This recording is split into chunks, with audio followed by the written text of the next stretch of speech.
Hey y'all, it's your girl who swirls, KsC from Beyond Black and White, and I apologize for being tardy tonight.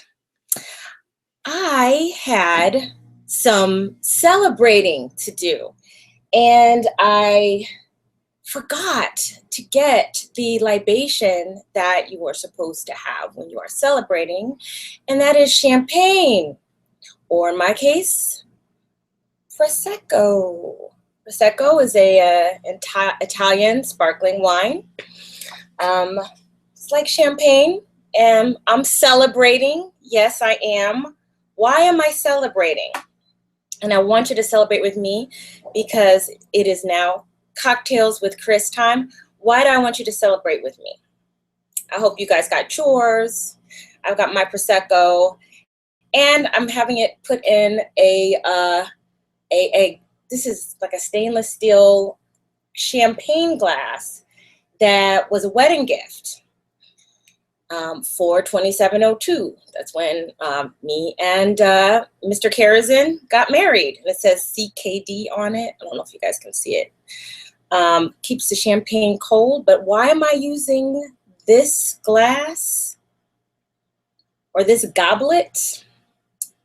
Because this is the 6th anniversary of No Wedding, No Womb. Now, I know that some of y'all have been around and seen me from the beginning. This was way back in 2010. And some of you may have joined me later on or heard about me from later on.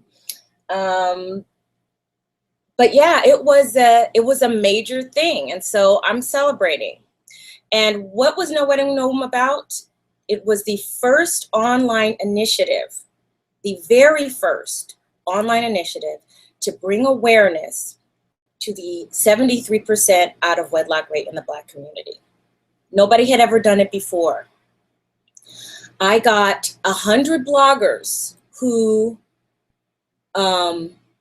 didn't necessarily agree with all of my platform. I mean, we were some diametrically opposed to, my platform of interracial relationships and Black women finding love where it finds them, and to expand all of their dating options. Some of them people was not having it, but we all came together to have the same cause, and the same cause was this issue, this fatherless issue, this fractured family issue is needs to be addressed. It needs to be, we need to find solutions. Instead of pointing fingers, it's the Black woman's fault, it's the Black man's fault. You know what? It takes an egg and a sperm to create a baby, and we both need to accept responsibility for that. So this is to year 6. Cheers. Let me see what y'all are talking about in the chat room.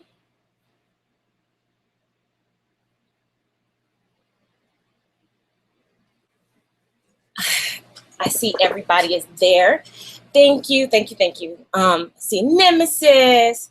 That color really brings out. Oh, thank you guys. Thank you guys. Okay, so just a little bit of housekeeping before my girl Breukelen Bleu.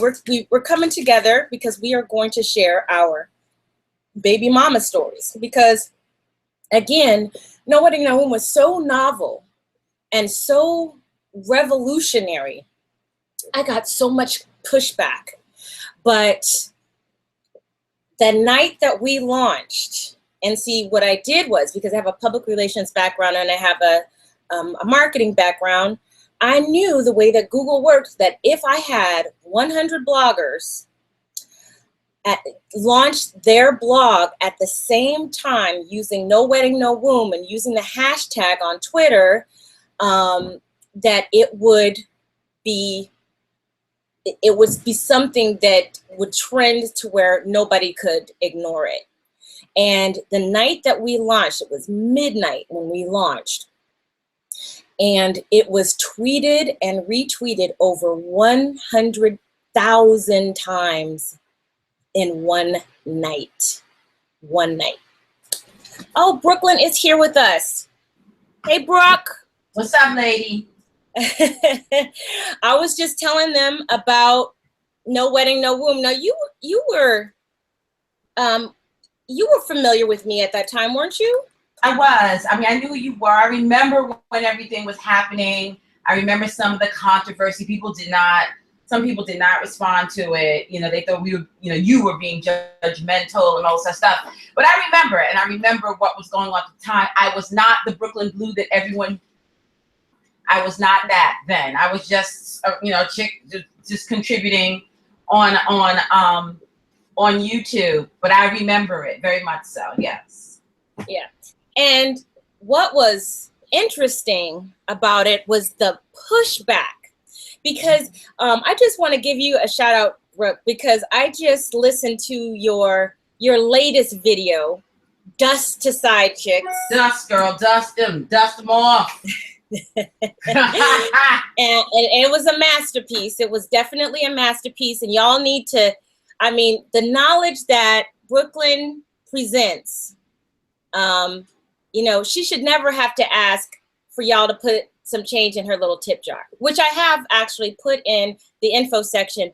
Drop her some tips in the tip jar. She's dropping gems on y'all, and she deserves your support. If you want to see more of this, we're going to have to support each other. So the premise of the video was just talking about how we stay losing. Well, one of the themes was that we stay losing because we don't support each other. And right. Me, Breukelen, we're putting our necks out. We put our necks out for you. Like literally, sometimes I feel like I'm risking literally my life for this. And we need your support. And shout out to the people who have been getting support, because Breukelen, what happened the last time that we just presented the tip, it was just sort of impromptu.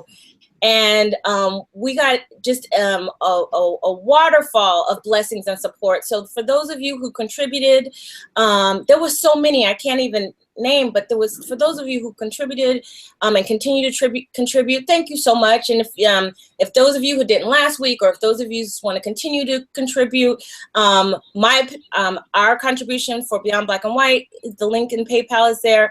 Also, the contribution for Breukelen Bleu is also in there. Also, the links to our email lists, my email list, and the Black Women Think Tank email list is there. So make sure that you click all of those links. Oh, and I have a little bit of housekeeping before we continue, Blue. I hope that you guys don't mind. I got a package in the mail today. And this package is from Spreadshirt. Now, I don't know if if you guys don't know that Beyond Black and White has a online store, and the part of the portions of the sales for the t-shirts that we make help to support our site, help support what we do, contribute to our legal defense fund, and we're going to talk about that a little later. But I'm just opening this, and this is our latest design. Oh, that's so cute. I know, isn't it? Black Girls Matter. I love this here too. Mm-hmm. All right, so if you guys, and the link to Spreadshirt, if you guys want to get a shirt like that and help to support our site, it's up there. And good job, Carl, because he helped with the design of that. Carl be coming up with some really nice designs. So thank you for that, Carl. So yeah, just jumping right in. So Breukelen, we want to tell our baby mama stories because they're significant. I mean, we both took different paths, but what's interesting is that both of our children are now in college, and they're set up for a life that is going to be remarkable. But we took two different paths, and Breukelen, I'm gonna just let you start. I want to hear. Some people already know mine, but I want for folks to hear yours, hear your side. All right, hold on. Let me get myself organized here and take a sip of my. Okay, we can while you getting yourself organized. I'm gonna just go really circle back to No Wedding, No Womb again. At the success of it, folks got mad, y'all. Folks got livid that I would have the audacity to bring up this issue and bring out this dirty laundry. Folks did not want to hear it. It was the first real backlash that I had seen, and it was stressful. And I was crying, and I felt like I was getting some support. I don't think people really knew how bad it was, but the same kind of backlash I have for swirling, what 6 years ago was for No Wedding, No Womb. It was so completely, people were making blog posts after blog posts, mocking me, trolling me on Twitter. My poor child, my oldest child, Maxie, what felt so sorry for me. She was going on Twitter and saying, "You guys got my mom wrong. She's not like what you're saying she is." And I was just like, it was hard. It was hard, getting all that pushback. But you know what? That initiative, if you Google No Wedding, No Womb and look under news, you will see that it was covered by the Associated Press, the Chicago Tribune. We were on NPR. We were in Essence, San Francisco Chronicle. It went viral, and it was the first time that an online initiative where Black people who don't agree on everything could at least get together and talk about this issue. And it was a smashing success, but it did not come without cost. And now that, being the sort of revolutionary and saying, hey, you know what? You're worthy of marriage. You're worthy of a partner. You are worthy of wanting a committed partner who is going to protect, provide, and produce, to be the father of your child. You are worthy of that. And men, you need to be responsible for your sperm. You can't just spray your sperm all over the place and then expect other people to assume responsibility for you. Like, it takes both. And it was such a novel thing that people were so offended. But now when you say it 6 years later, it's like, oh, well, of course, No Wedding, No Womb. Well, of course you have a committed partner before you. Now it's of course. You see how that works? Right. Now it's of course, it's just common knowledge now. But people don't remember that 6 years ago, that was so revolutionary.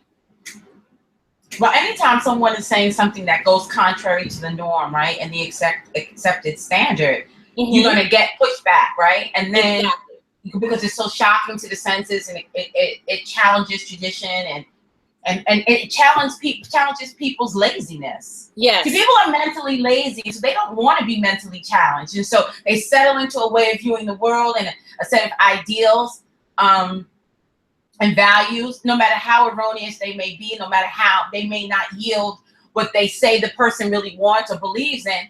They accept it, and it is what it is. And then they complain about it, but they accept it. And then when someone comes along and offers you, which should be the damn obvious thing, right? Obvious, which is usually the answer that's necessary. It's the most obvious thing. But when someone's bold enough to state it on a public platform in such a way, you're bringing different writers together to talk about it, and from their own different platforms and their own different perspectives, suddenly what this person is doing is just so radical. It's like, no, it's not radical. Like, it's common damn sense. You're just too mentally lazy to want to change, or to have to challenge some of the ways in which you have settled. You know what I'm saying? Ways in which you've just accepted mediocrity, accepted just kind of a low-level pedestrian way of viewing the world, so that you don't have to raise your standards and adjust your life to reflect the values that you say you have. If someone calls you to task on that, now you want to come against the messenger. When the truth of it is common sense. Everybody is talking about the 70% out of wedlock rate. They've been talking about it for years. Oprah talked about it when her show was still going. Everybody's talking about it. So when someone suggests, well, then you need to regulate that womb, and we're talking specifically to women because your demographic is to women. So you're saying, listen, don't have any babies before you're married. That's not difficult. It's not really a difficult. Right. And you would have thought that you said, I need you to cut off your right arm and eat it. Exactly. Yeah, I need you to eat your right arm. Like, that's what you would have thought you had said, the way people responded. And at the time, like I said, I was in Breukelen Bleu at that time. And so I kind of watched it from afar and saw what was going on, took note of what was going on. But at the time, I didn't have my platform and everything. And so, yeah, 6 years later, but it's the same thing with me, Crystalline. I have said things of a so controversial nature, and people have told me I was crazy and all that a couple of years ago. And now all of a sudden, I'm seeing some of those same people who claimed I was so batshit crazy, all of a sudden, a post will come up in my newsfeed because one of my friends is still a mutual friend with that person. And what they're saying sounds awfully like what Breukelen Bleu said. The very thing that they was laughing and chuckling and mocking and gave me their ass to kiss about a few years ago. And suddenly now they're sounding a lot like BB. Right. And they're never going to circle back around and say, you know what, you were actually right. They're never going to do that. They'll just pretend like they came up with the idea themselves. Right. So that's what it is. I mean, it really doesn't matter as long as more Black women pick it up. But those of us who take the hits when it first happens, that hit is a serious hit. And this is what I talked about in my last video about the dusty, the dust to side chicks, because what I recognize is that everybody wants leaders, but nobody wants to support a leader. Everybody wants somebody to come out and be the voice, to say the things they never thought to say or didn't even know they thought or felt, or to speak for them and to challenge, to be the face of it, to be the voice of it, to be willing to take on convention and tradition, to be willing to take on people's deep-rooted prejudices and deep-rooted psychological issues. Everybody wants somebody else to do it. But then when the person steps forward, everybody stand back to wait and see. And then when the blows start coming, they put their hands in their pockets, they roll their eyes up in their head, they start whistling, and they start looking for the exits. Exactly. It's like, wait a minute, you was the one, come on, BB, come on, CK, come on, that's right, we need you. And then when you see people coming for us, suddenly it's, I don't want to get involved. I don't want to put my name out there. I don't want to draw any attention to myself. Well, I got to hear both sides. Now, suddenly you become this, right? But before, you didn't want both sides. Before, you wanted the person to come running out in defense of this new idea or whatever in your name. And so it's to be honest with you, Crystalline, I'm very glad that this all has happened, because it really has shown me, and y'all know that I'm all about the case study, and so I believe in studying everything, including things that I'm involved with. Like I said, I use myself in my own life as a lab rat to see what's what, because everybody else studies us, so why shouldn't we be studying us too? And I have to say that I am really actually very kind of just disgusted, and I'm really over it. I'm really over it. I don't know how you done. I told you, girl. For 3 weeks, I did it. You did it for 6 years. I did it for 3 weeks. And I'm already about to chuck up the fucking deuces. I am so over it. So, and I talked to my dusty side chick. In 3 weeks, I had an infiltrator. I had an accusation of a defamation accusation of theft and intellectual property violation. And then most recently, now somebody has created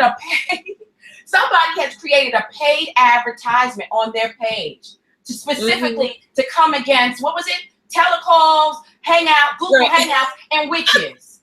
Okay? So now people are paying money. Now this is something that just happened today since I've done my video. So people are they're just old adversaries, new adversaries, people I don't know, people I thought I was cool with. And it's like, it's been 3 weeks, ho, 3 weeks. 3 weeks. And I'm thinking, if y'all expect the bitch to lean in for 30 years for y'all, you must be out it has completely, listen, as a dark wisdom woman, I was warned, and I know this, right? But just one thing to know, and it's another thing to know. Yes, girl. And what I started to see, and what I have experienced in just the past month has shown me all the fuck I need to see. And it makes me understand, if I didn't have certain things in place, if I didn't know certain things, if I didn't have a mentor saying, don't take the bait, because it will trigger you. Yes. Someone is calling you names. Someone is, lying, straight up lying. Someone is talking about your kids. Somebody's doing, and it's like, oh, hell, fucking, and that natural instinct, because we are human, is to self-protect. And so you want to now respond, and that in the responding, if you don't respond exactly right, or if you respond at the wrong time, like the wrong way, using the wrong, whatever modality, that it can turn on you. And so you gotta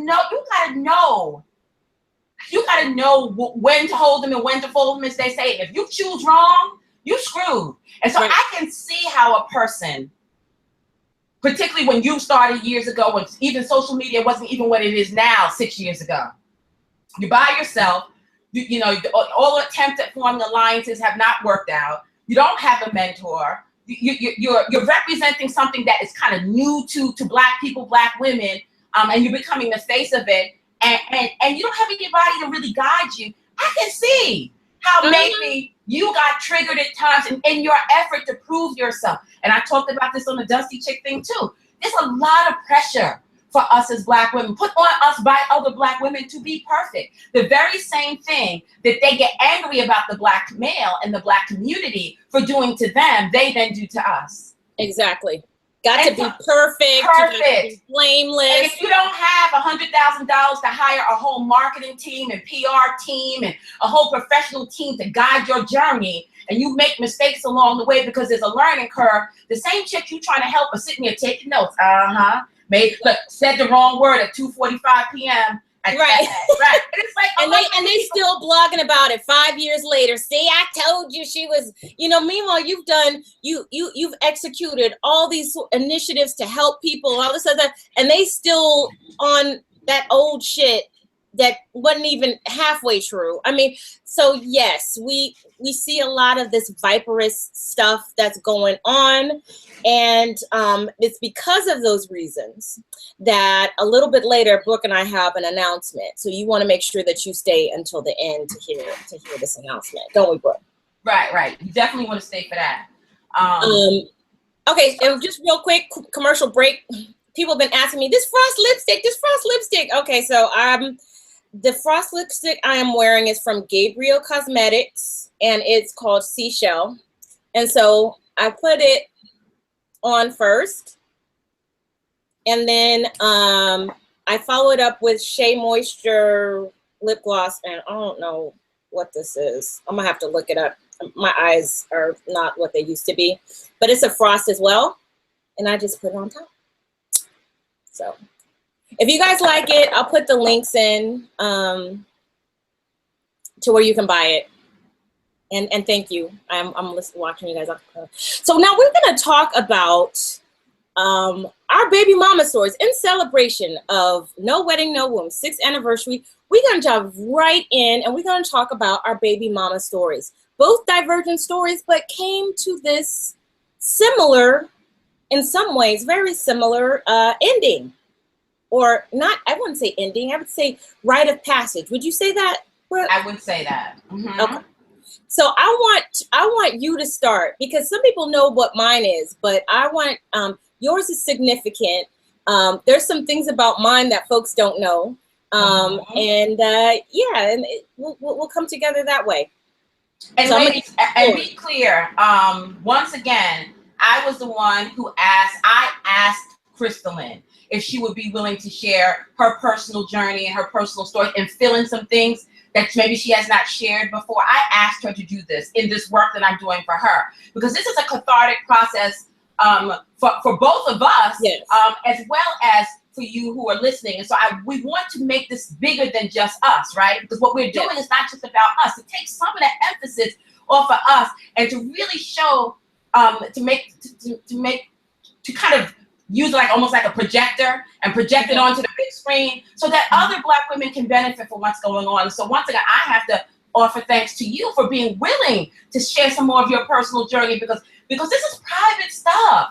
And it's like, just because I talk about certain things doesn't mean that I'm not entitled to any fucking privacy. And so you have already given up a lot of your privacy and shared a lot of your life for the benefit of Black women. And so I ask you to share some more. And so I want to thank you for being willing to do this. And it just so happened that this all happened at the anniversary of No Wedding, No Womb. So we decided that this would be a great way for us to honor that energy for something that you started years ago. So thank you for that. So so I'll start with my baby mama story. I have talked about it. Those are people who follow me, women who have read my I Am Breukelen Blue post, sisters who have patronized my events. You know, I'm very candid on my telecalls and my personal, behind the scenes events. And I don't feel shame. So I just tell them the truth about what, how I became a mother, why I became a mother, what was going on inside me. I tell the truth. And I've written many posts about it. The reason why I do that is because I want us as Black women to come clean, stop being so damn defensive, and come clean about what's really eating at us. What's going on with us that causes us to make some of these choices that we make. I'm coming clean about my story, hoping that it will give other Black women permission to come clean about theirs. So this is not the first time that I'll be telling this story. It's just maybe the first time that some new people are hearing it. So, when I was a young woman, I was in college, and I did 3 years of college. So I struggled, ladies. I struggled. I was at the time facing what I did not know at the time was mental illness. I didn't know. I was depressed and I had anxiety, right? But you're talking in the 90s. People didn't talk like they talk now about stuff like this, depression, especially Black people. And so it's not that I didn't know what depression and anxiety was. I just didn't know that that's what this was. So here I am, starting off college, 18 years old. And I started to buckle under the weight of college, being away from my parents, insecurity, the typical stuff that happens to a young woman. Mm-hmm. And so, I started to find myself really, really struggling in college, and I white knuckled it through the first 2 years, right? Trying to hold on. But I really did not, I was struggling. And I didn't see a therapist. I didn't even think to go on campus for a therapist or anything. Definitely back then, it didn't occur to me to look for no medication. I just thought these were personality quirks. Or just, I had low self-esteem. So I thought this was character flaws. I didn't realize that this was diagnosable shit that actually has a name and needed to be addressed. So I struggled. I struggled a lot when I was in college. So I eventually ended up leaving college. I was put on academic probation, and then I was put on academic suspension. And I was happy to go because I needed the pressure off really, really bad. So I came out of college, and my college was out of state, so I came back to New York. And so I began living my life, right? So now this time I'm 20. I don't have official college education because I don't have the degree. So I come out, and I'm not really, what's the word for it? I'm not really qualified. I haven't gotten any special training. So the jobs that I started getting right out of college were minimum wage jobs. I worked at a photocopy place. I worked at a photocopy place in Grand Central Station. I worked like minimum wage or just above minimum wage jobs, and it was very difficult. I was working Long Island hours, and it was very, very difficult.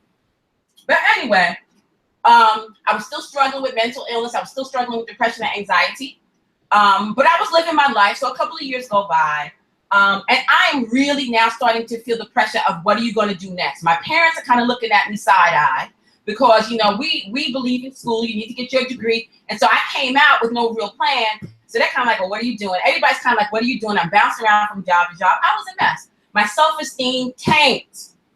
All right. Mm-hmm. So in addition to anxiety and depression that was not being treated and I had not yet been diagnosed, I had really poor self-esteem, which would have never known if you looked at me. Right. You would have never known it, which is also something that we need to, start addressing this notion that only ugly girls or overweight women or, that we can see your screen, right? Yeah, no, I didn't know that. Yeah, we can see your screen. So whatever you're doing, we can see.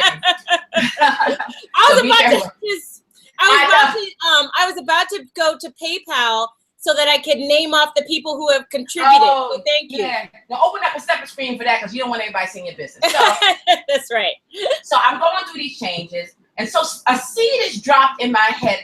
I start thinking I want to do something big, and I didn't know what to do. I was afraid to go back to school because I was afraid I was going to buckle again. I felt like I wanted to create something and to birth something. I wanted to prove myself, first of all, that I wasn't a failure, that I wasn't a flake. I was an artistic kid, so I was kind of all over the place emotionally. And so I felt this need to try to prove myself, and I felt this need to take some of the pressure off. And so inside me started the seed, to grow the seed of, I know what I'll do. I'll have a baby. Now, the interesting thing is, before this point, I was not the maternal chick at all. There was nothing maternal. I was not a chick who liked babies at all. Mm-hmm. But I started to get this notion that I wanted to birth something, Crystalline. I wanted to be something. I wanted to birth something, but I was scared to death. I didn't know exactly what I wanted to be and what I wanted to birth, and I didn't know how to become it. And I had a couple of what I felt were major failures, not being successful and finishing my degree. And it had nothing to do with my academic abilities. It was all this other stuff going on. Not really making a lot of money because I didn't have a degree, all that kind of stuff. And so the seed got planted in my head. I know what I might want to do. Maybe I'll have a baby. Mm-hmm. So I sat with this idea for a minute, and it would come and go, come and go, come and go. So I started to feel what I thought at the time were the vestiges, were the beginnings of baby pangs, which I had never experienced before in my life. Mm-hmm. And they would come and they would go, but as I was still depressed, I was still anxious. And so now I'm in my 20s, and I had a couple of relationships, and things were coming and going, and I was just living life, but I was still feeling like an underachiever. I was still feeling like my other siblings were in college and had finished college. One had moved on to the second degree. My younger sibling was now in college. And I felt like the family failure, right? Mm-hmm. So the seed of this notion of I want to have a kid started to come into my head. Now, I was always an intelligent chick even back then. I wasn't as wise as I am now at 23, 22, but I was intelligent. So I sat down and I wrote out lists of pros and cons and this kind of stuff, trying to justify in my mind why this would be a good idea. And what I in essence told myself was that I can handle it, that mm-hmm. I could show everybody that I was responsible, that I can stick to something, that I can be committed, that mm-hmm. That I'm not a loser, that I'm not a flake, that I'm not a failure. And there was also this notion of I was going to create remember, this was when I was Afrocentric. So there was some of this, Sister Soldier, I'm a birther, a revolutionary. At the time I was planning a girl. It never occurred to me that I was going to have a boy, by the way. Mm-hmm. Planning a girl, and I'm going to raise her up to be everything I thought I wasn't. I was going to give to her everything I thought I wasn't, which I don't understand where we think we're going to give to them what we don't have. But that is, right. 22-year-old girl is stupid. She don't know.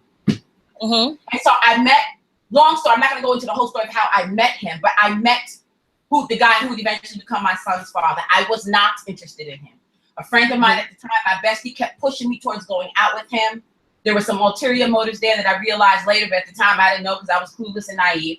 So I went out with the dude and we started dating. So a couple of months into it, I told him, listen, I want to have a baby. And mm-hmm. he was like, a baby? I was like, yeah, I want to have a baby.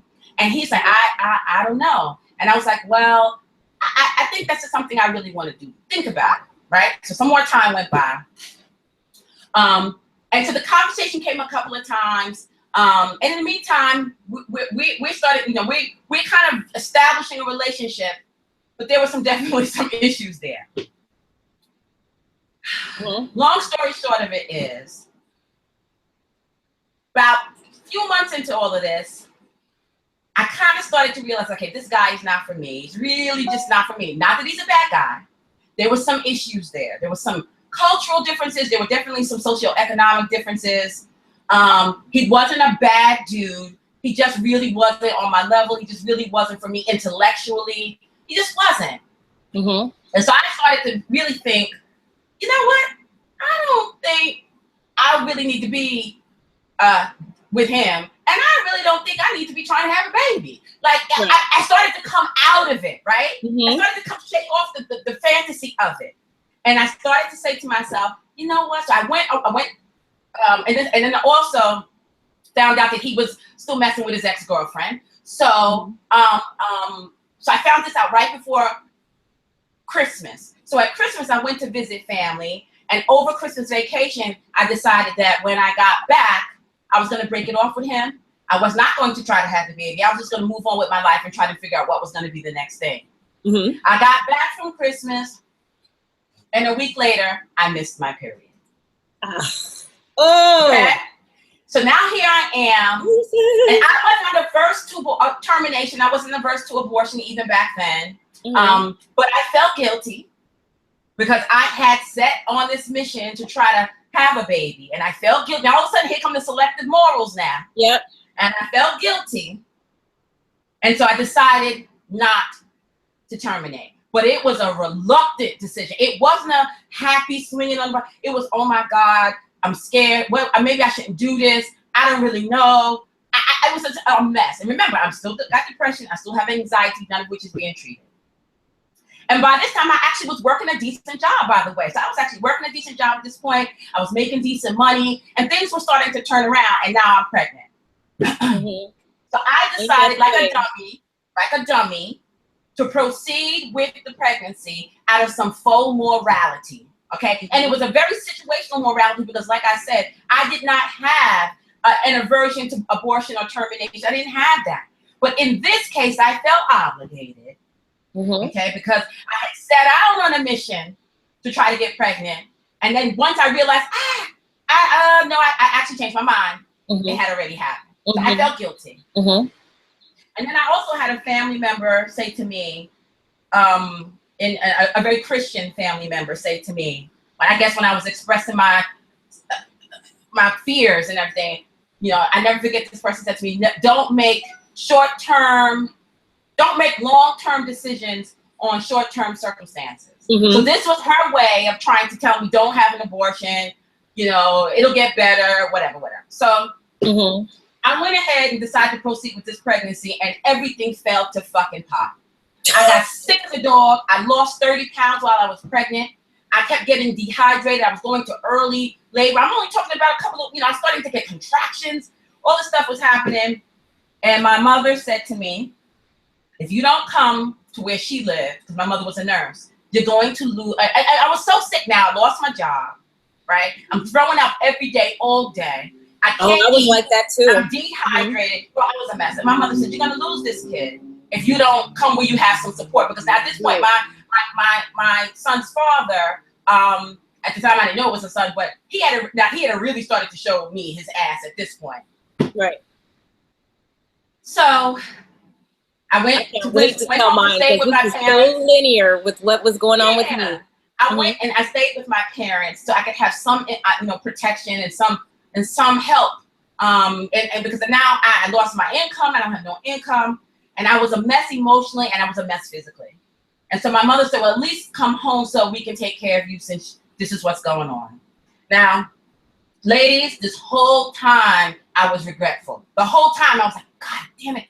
I felt this, as the pregnancy is moving along and progressing, I feel a mixture of regret for my decision and a brewing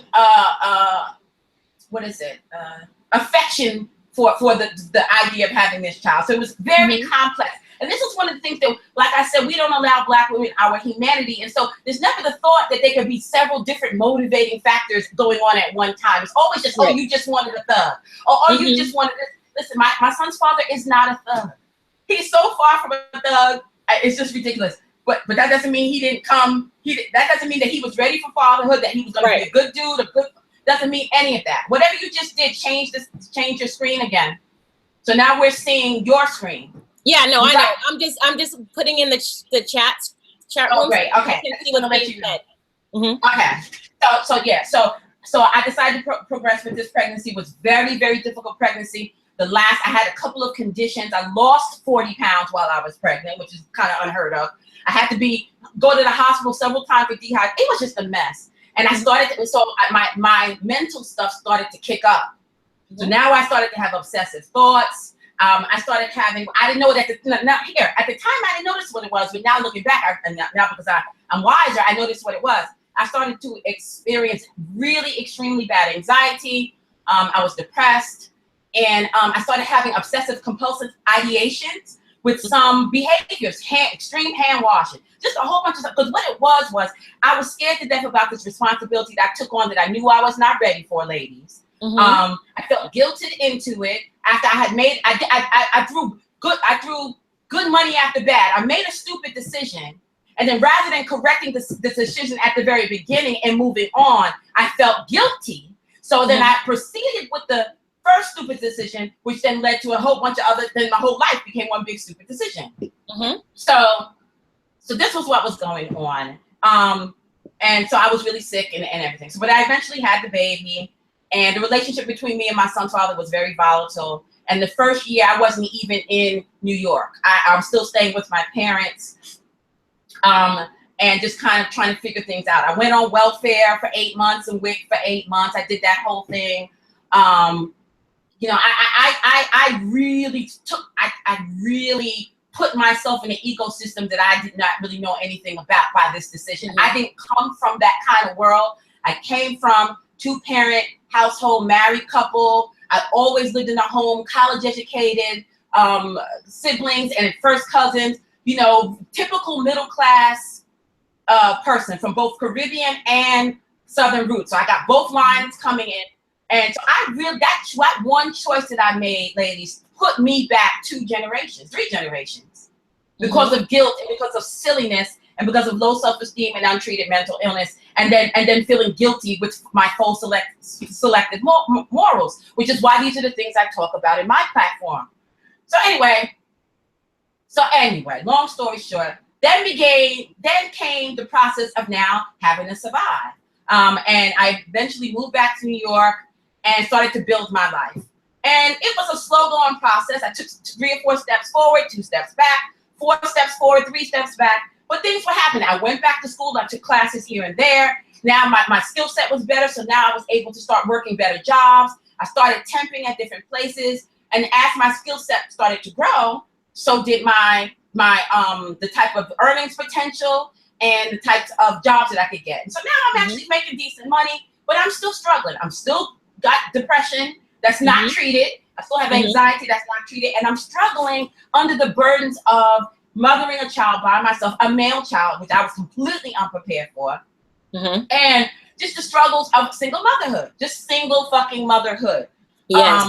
And all of that goes along with it. You know, ups and downs financially, stresses of never getting any relief because my son's father was not really involved, and I could not rely on him, even though he lived about 5 blocks away from me. And when he did show up, there was always a power play. There was always foolishness. I never tried to stop him from seeing our son, but my thing was, well, you can't come high, like stuff like that. Right. You can't come to pick up your child high. Lord. I didn't take him to child support. No, I never took him to child support, ever. The first 12 years of my son's life, I got nothing, except for the occasional, if he decided, whatever he decided he might want to do, drop off $20 here or send some shoes, some hustle man shit that he got off the street, somebody boosted, which is always the wrong size because we wasn't seeing his kid, even though we lived a couple of blocks from where he was. He wasn't really seeing his kid, so he didn't know what his size was. He would buy stuff that was too big, too small. Just he would never call me and say, "Listen, what does he need? How can I help?" He never thought to co-parent with me. And so when we did try, anytime we tried to do anything, it just turned into a power struggle because he was angry with me. He was angry with me. Here's the deal. This is not a typical baby mama story. I did not want the dude. I just wanted the kid, right? And so he was angry with me because he felt like I didn't want him. That I didn't want to be in a relationship with him, even though he was trifling. And he wasn't trifling. Here's the deal. He wasn't trifling because he was a thug or because he was a horrible person. He was trifling because He had some learning disabilities that had never been addressed that I wasn't aware of until later on. That he grew up in a hood. His parents were married, contrary to what everybody assumes, but they were, 2 generations out the South. They grew, he grew up in the hood of New York City, not in the projects, but he grew up in kind of a rough life. And he himself, not being a thug, made it difficult for him to live as a black male in the inner city environment when he himself, so he had to take on a lot of that energy just to protect himself, right? Yes. So there was some issues, there was class issues. He felt like I thought I was better than him. There was a lot going on, ladies. It was a bad decision. And let me just put that out there for them. Class issues. Now, folks always want to talk about, well, if it's black, is black is black. People don't even know that you could be with a black person who's the same melanin content as you, but your life experiences are so disparate that it makes it even more difficult. You might be better off in an interracial relationship because you might have more in common with the person, especially if you were raised in a middle-class background. You had certain values, or maybe it's the converse. Maybe, what I'm saying is that you can't always say, well, that somehow melanin magically bonds us. No, it doesn't. That's not true. It doesn't. And here is the deal. Y'all have to, this is what I'm saying. This is why on my platform, I spend so much time contextualizing our experience as black women, because no one ever does that. Y'all have to understand, this was 1990s. So this is in the middle of Afrocentricity, revolutionary rap. We got, KRS-One, we got UNITY, I'm Afrocentric. I got a shaved head, I got a pierced nose, I'm cowrie shells and head wraps, and, I'm not no hood chick. I'm not walking around with gold teeth and shit. Never that. I know I may sound hood, but never that. I wasn't raised like that, and I wasn't like that back then. And so, also, and I just want to say to the folks, I've seen Breukelen Bleu, and she's a very attractive woman. She will reveal herself in time if she wants, but I've seen her, and she's a very attractive woman. She is a quadruple threat on so many levels. So I'm sorry, I just had to put that out there because I'm so tired of folks saying like, I seen her, I know what she looks like. Thank you. But you pointed out something about class, because I'm contextualizing what was going on back then too. You have to remember, I was Afrocentric, and black people, the discussion about class, you're not allowed to talk about class or even acknowledge differences in class in the black race without having your black card pulled. We all the same. And so even when I met my son's father, though I could see dude was not on my level, that he didn't grow up the way I grew up, even though we were both from the hood, both from the city, we both lived in Brooklyn, we were not really from the same socioeconomic level. But my mindset at the time was we all one people, right? Now, and he was a dude who he did read some of the books I read. He would read Afrocentric books and stuff like that. So I kind of played down the differences in class between us, because I was in a world at the time, which still exists, by the way, where, especially being Afrocentric at the time, it's all about UNITY. Yes. So when I met a brother who came from a little rougher world than me, but he had a trade and was excellent at his trade, and still is to this day a master at his trade. And he read certain things, and we could have some kind of discussions on some level. So I didn't want to be the one that rebuked him because I thought I was better. So this is the very interesting thing. On one hand, everybody accuses us of dating thugs.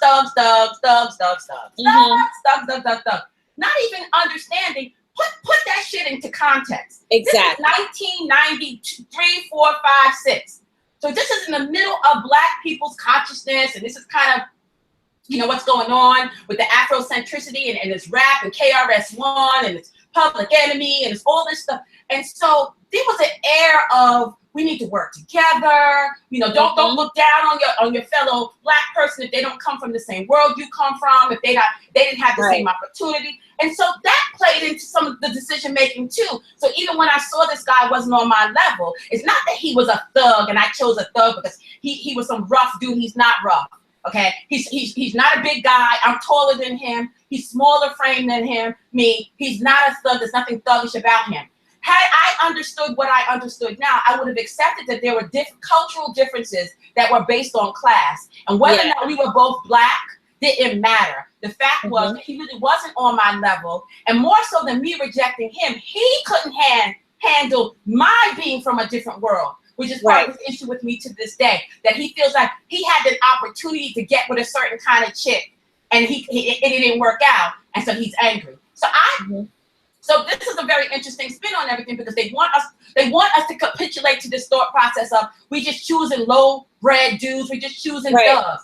This is not, listen, don't fucking give me some cookie cutter narrative and tell me that I am obligated to put my life. I'm willing to cop to all of the silly choices, to the silly little girliness, to being lazy, to taking the easy way out, using my womb to birth what I really wanted to birth was something else. I'll cop to all of that and have done so many, many times. But what you will not do is force me into this narrative of, oh, you just want thugs, and tell me that I gotta eat that, when I know that's not what I did. My son's father is not a thug, was never a thug.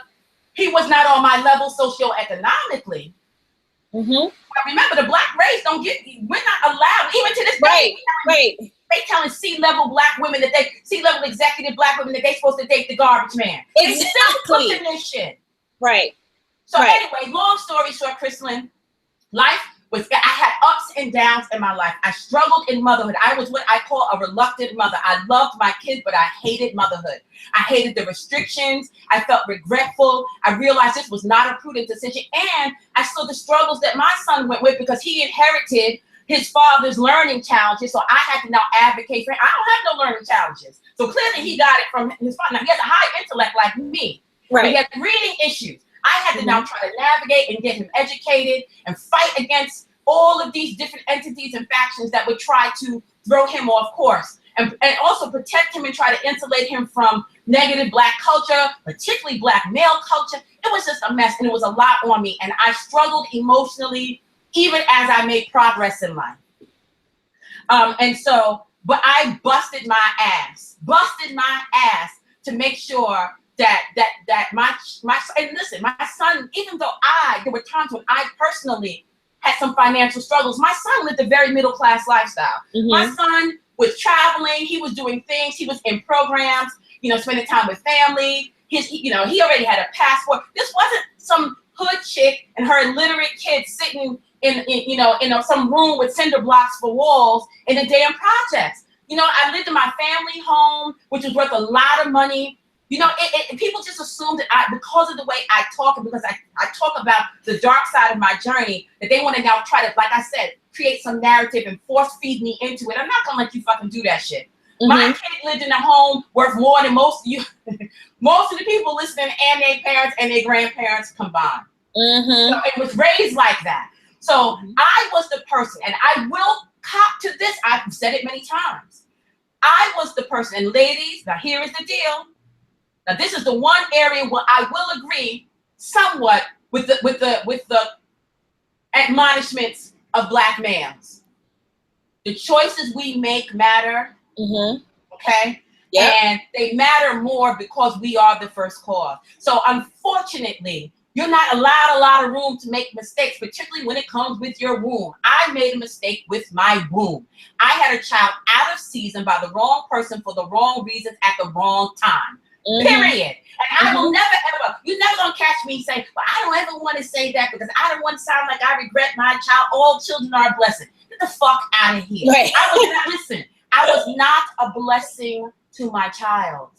How could I be? I had undiagnosed depression and anxiety and all these other issues and self-esteem. How could I have been a blessing to him, even with loving him as much as I did? So you will never ever hear Breukelen Bleu say that it was a good decision for her to have a child when she did, by who she did, for the reasons she did. I have always, that makes me different than a lot of these chicks. I'm not ashamed to say, you know what, that was a dumb fucking decision.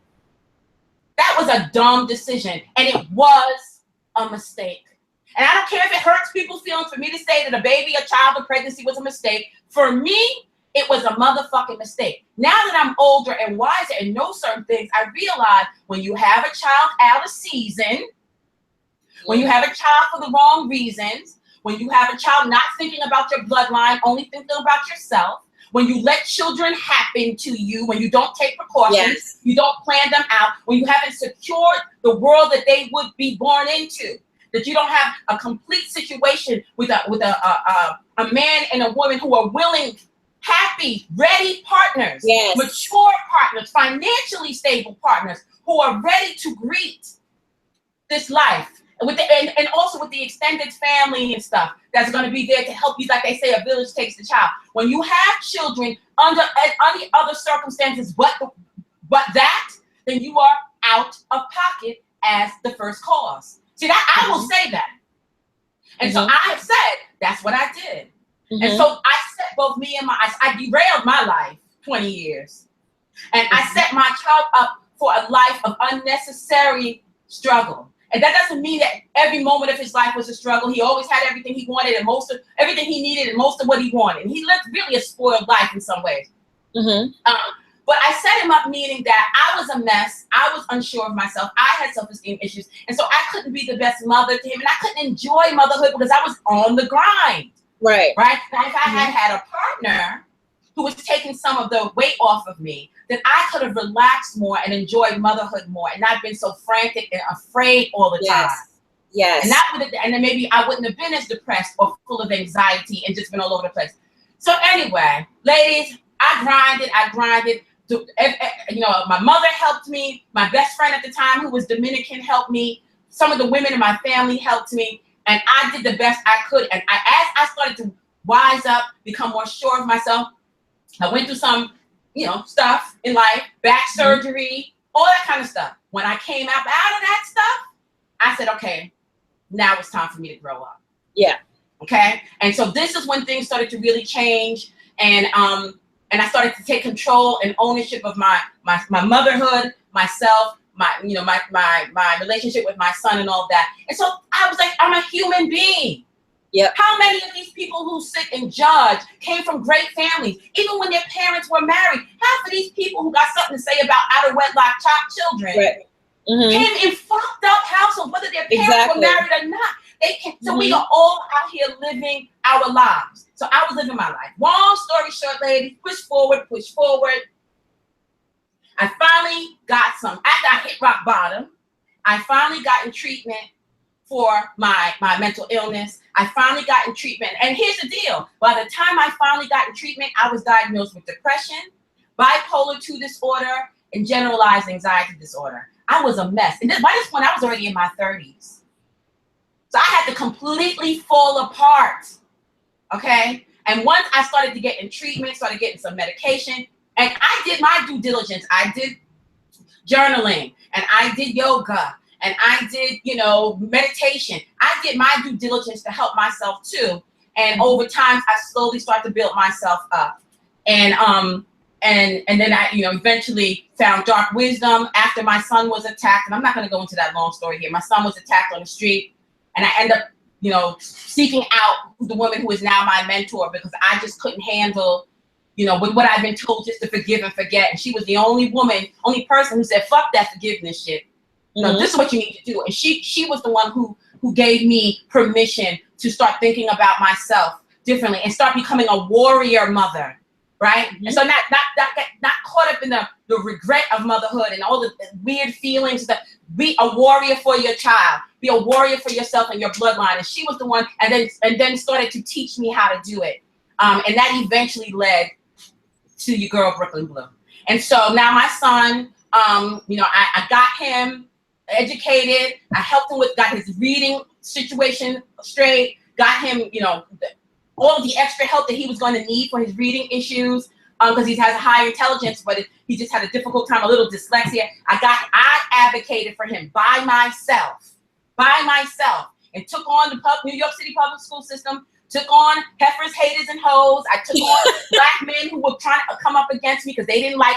I took on everybody to make sure that my son was positioned for success. And so thankfully, I can say I was successful, and he is now attending a very prestigious university for his chosen field. And I think that I've set him up for success. I really, really do. But I do know, no matter what, that I gave him my all. So despite everything that everyone says about me, I gave everything that I had to my kid. And that is why I talk the way I do to particularly to young Black women, and saying, listen, ladies, don't make silly decisions. Don't make emotional decisions. Don't come along with this selective morality, and don't use your womb to compensate for the other things in life that you either are too afraid to go after, or you're not sure what you want yet. Yes. Don't birth a baby when you really want to birth something else. Birth yourself first.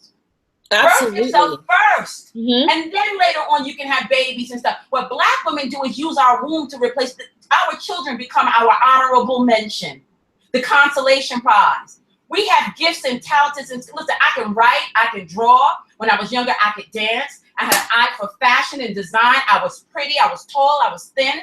There were so many things that I could have done, but because I was afraid to try again, I took the lazy woman's out, which was, I'm gonna get pregnant.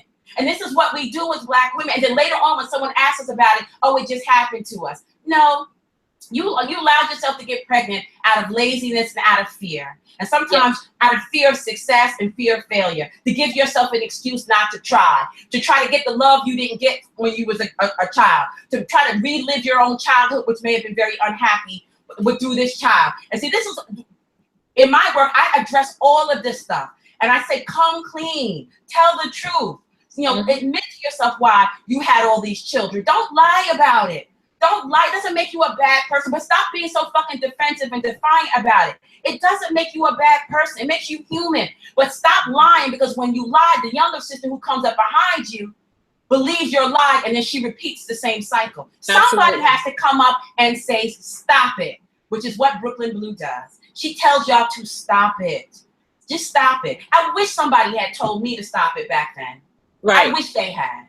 And so that's my story. And so here we are now, 40-something years old. My son is about to turn 20. He's away at college. He's doing very well. And here I am now doing my life and doing this work and using all of those lessons, those hard lessons. Ladies, I'm talking about suicidal. I used to have visions of throwing myself in front of the damn train. That's how depressed I was. I several times I was going to commit suicide, and the only reason why I didn't was because I didn't want my baby to find me. That's the only reason why I didn't kill myself, because I said, it's just me and him here. If I kill myself tonight, he's going to be the one that finds me. And all this stupid shit I've done in the past, I don't want to add that to it and completely destroy his psychological and emotional self. Right. That's the only thing. So here's the interesting thing. People tell me, you must hate your kid. You hate the fruit of your womb. Listen, the only reason why I'm alive here talking to you now is out of love for that kid. Right.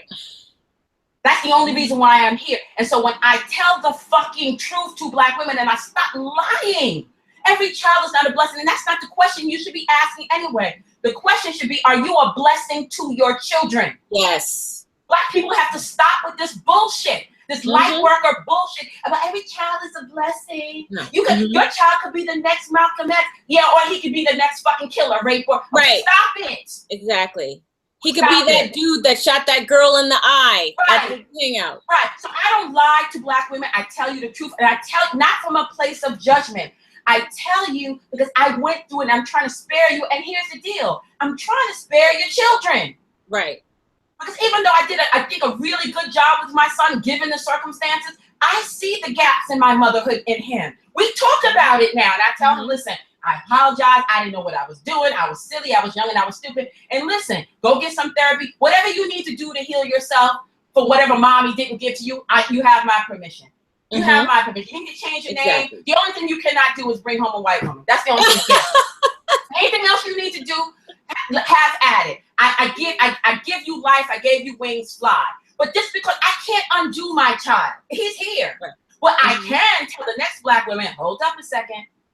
Hold up a second. You about to put your ass on a 20-year detour, and you don't know what's waiting for you. Oh, and then what I found out at the end of the 20-year detour is that after I busted my ass for this Black child who happens to be very dark-skinned, and I'm not, and I made these sacrifices, and I didn't go back to school so that he can go to school and do all of these things for him. Now I'm a bastard baby maker. That's what was waiting for me at the end of this journey. Right. After I busted my ass for a Black male, and sacrifice shit in my life for a black male in ways that half of these chicks out here who claim they love black men and black love so much will not do for their children. I tell the fucking truth, but I still honored my responsibilities as a mother. Mm-hmm. But what was waiting for me, was it, thank you, sis? At least you tried your best to raise a decent man, a decent brother who could be of use to somebody at some point. Oh, that's not what was waiting for me. What was waiting for me is you a hair-hatted hooligan, that's the baby mama. Worst steward of children in the world. Who has caused the fall of the black race. That was waiting for me. So when I tell black women, stop it, I'm telling you because you're going to make all of these fucking decisions. And you're going to make all of these struggles and sacrifices and never develop your dreams and your talents and your gifts because of your children, particularly a black male child, because you're going to be forced to suffer because chances are you're going to be a single baby mama because that's just what it is now. Right. And after you do all of that, at the end, they're going to give you their ass to kiss. Right. And say, middle fingers up. That's what they're going to do to you for your sacrifice. So I'm telling you, listen, just don't do it. Don't put yourself in they're setting you up to fail. I did not know. Remember, the world was different in 1990s. We didn't know. Back then, it wasn't a 70% out of wedlock rate. We didn't know. Now that I know, I'm telling these young chicks, listen here. Yeah. Don't do it. It's not worth it. Don't do it. And there's a good chance you'll bust your ass to raise that black male child, and then he'll at some point look at you with scorn in his eyes. Exactly. Because and that's what I did that piece. Sisters, stop giving birth to men who hate you. And people were so dumb saying, oh, she's saying abort black boys. And she said, I'm like, no, I'm saying don't even let it get to that. Don't let it get to that point. But I mean, and you and I, we both have a little bit, yours is a little bit more, to the extreme of mine, but it's basically the same premise. Don't give yourself the opportunity to be blamed when you don't have the support, when people are looking for you to fail, when people are saying that you are inferior just by your womb is inferior. Right. What your product, no matter what the product is, your womb is inferior. I'm saying, don't allow that to be you. Right. And when I say it, listen, because I'm a dark wisdom woman, I add by any means necessary. Right.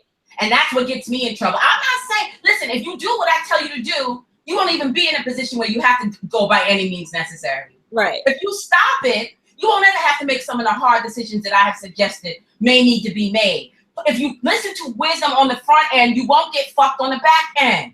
But they only listen to the extreme parts of my message rather than all of the things I say leading up to it, which is just to stop it. Just stop it. Right. Just stop it.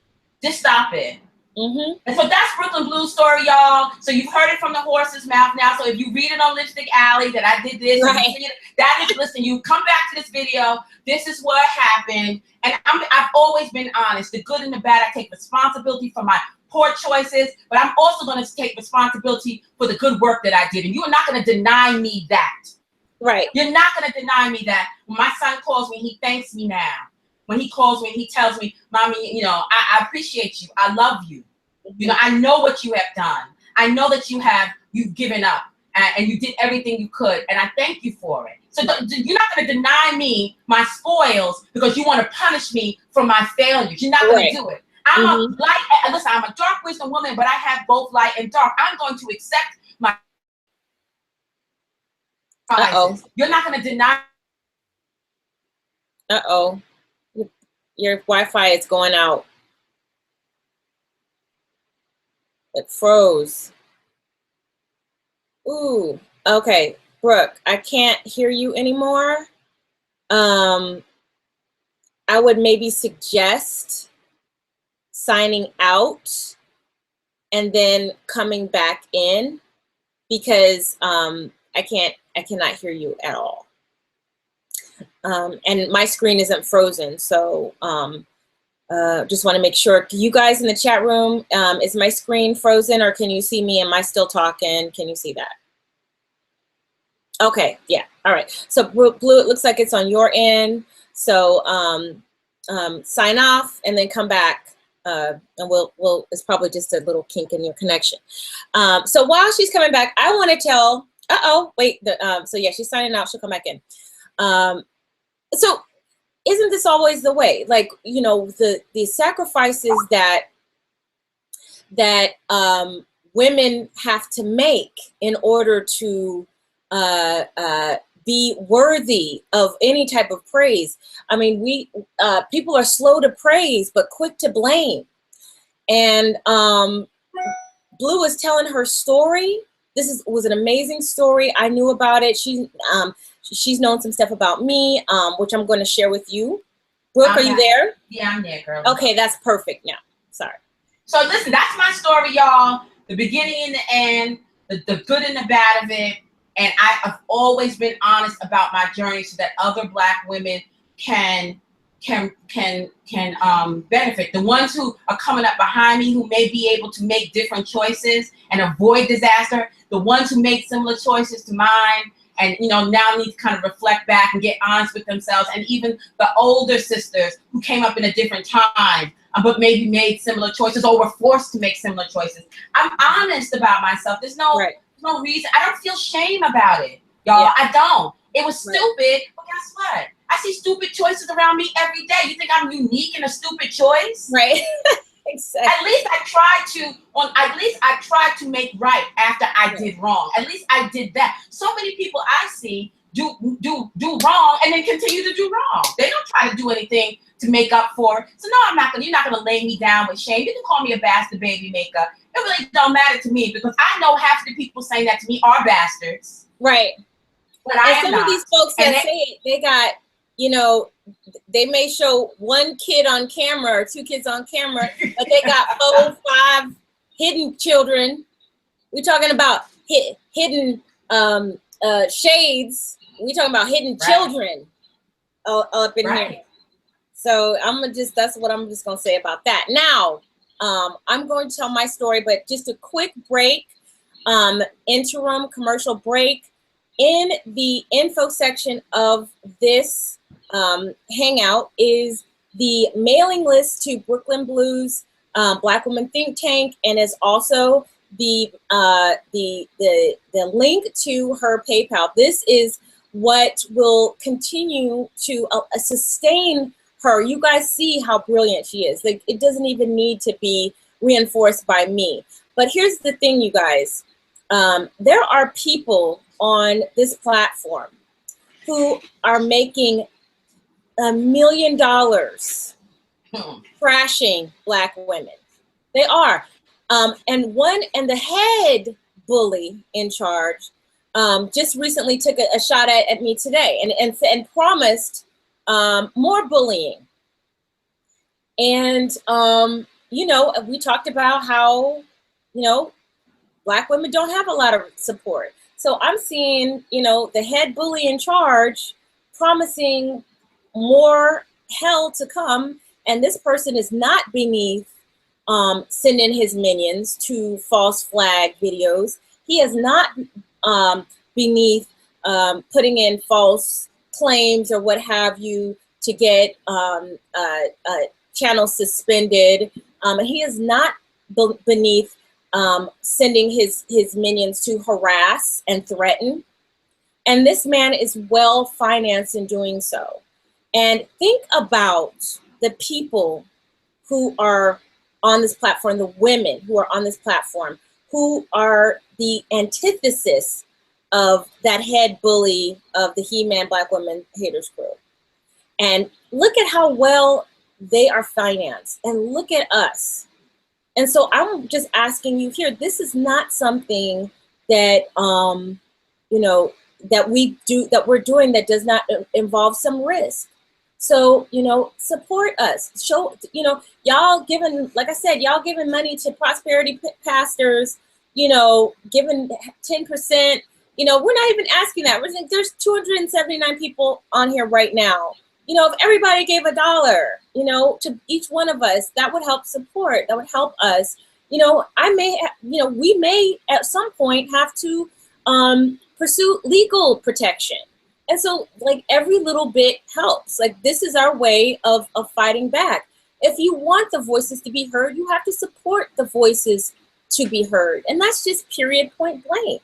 You cannot just accept to receive, and then don't reciprocate. That just is not how the universe works. It just doesn't work that way.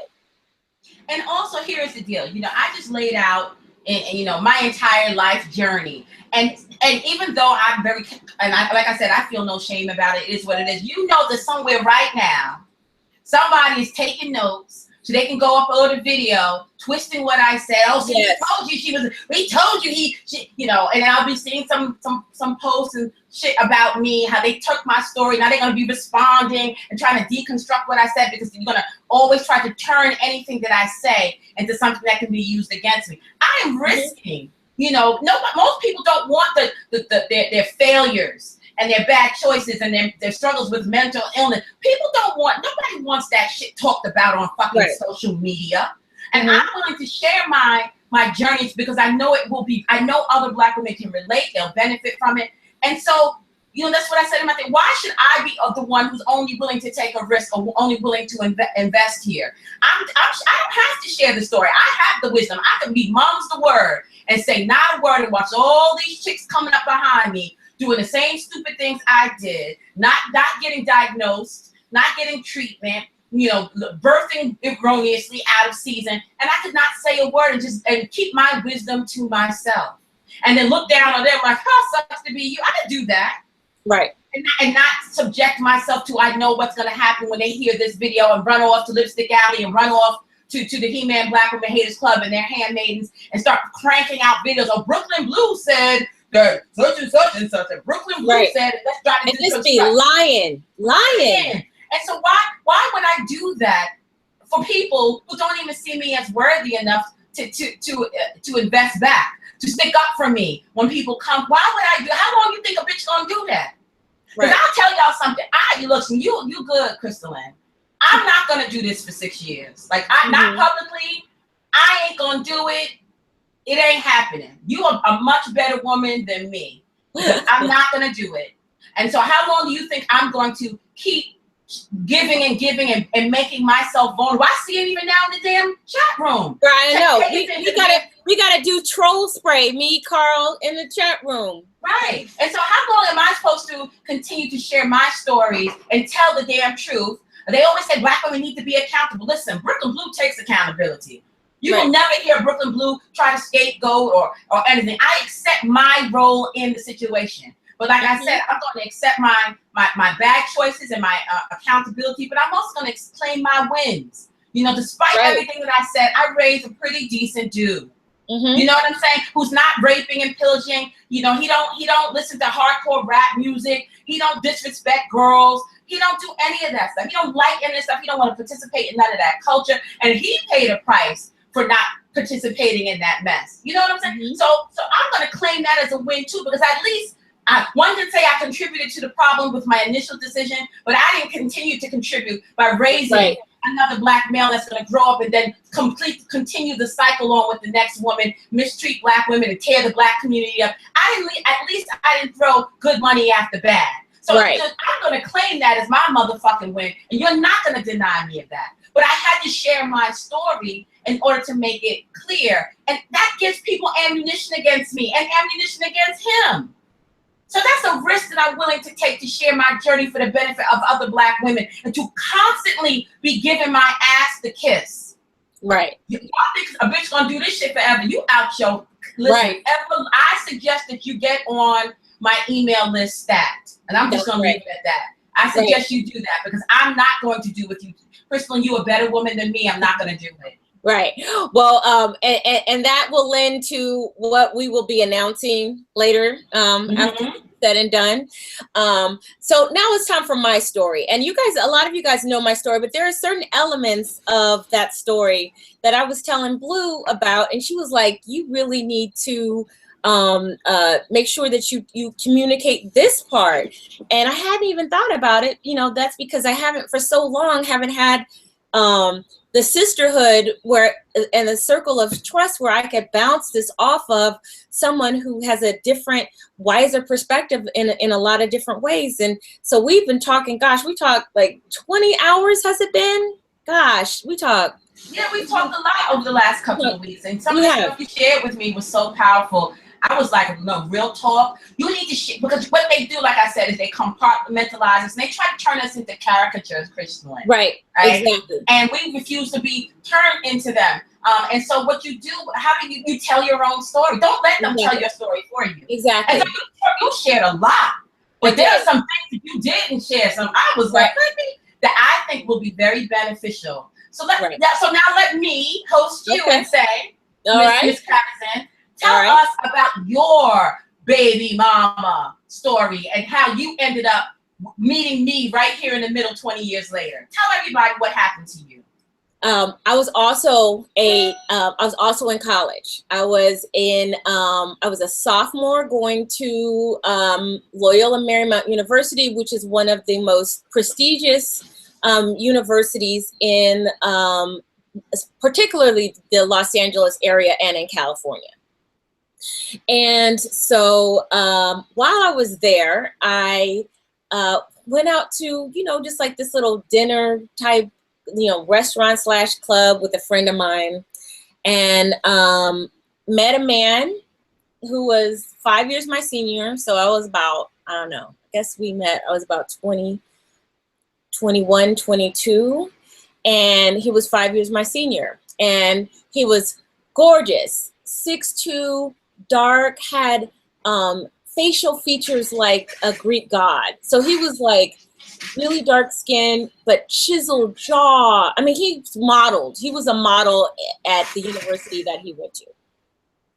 And so I looked at him, so based on what I had learned about him and based on what the expectations were from the Black community of what a quote unquote IBM was, he seemed like a really good catch on paper.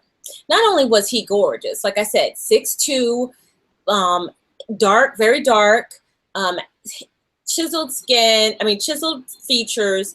He was also had a degree at a historically Black university in architecture. He was a leader in the praise group. You know how when you go to church, there's the choir that leads the praise and people excited. So he was in that at a mega church in Los Angeles.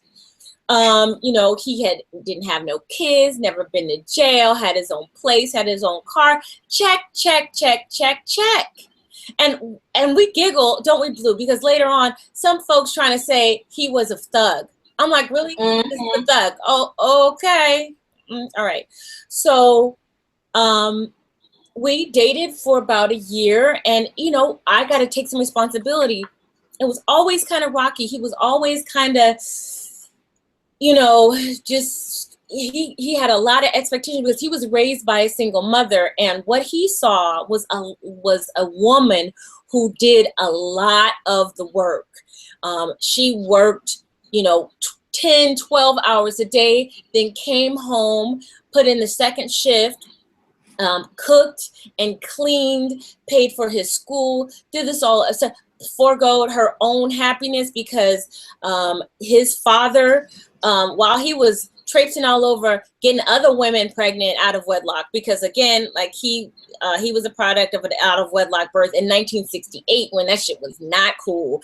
But he has a half brother who's 9 months younger than him from a chick in the same neighborhood. So even though he was this what you would think a quality, Black man in IBM, there was all this external chaos going on based on it, that influenced his life experiences. And so we would struggle with that again because, I'm from a 2-parent family where I saw my dad hustling and my mom hustling and them working together, and not one person having expectations that the other person break their back for them. So we would clash over that.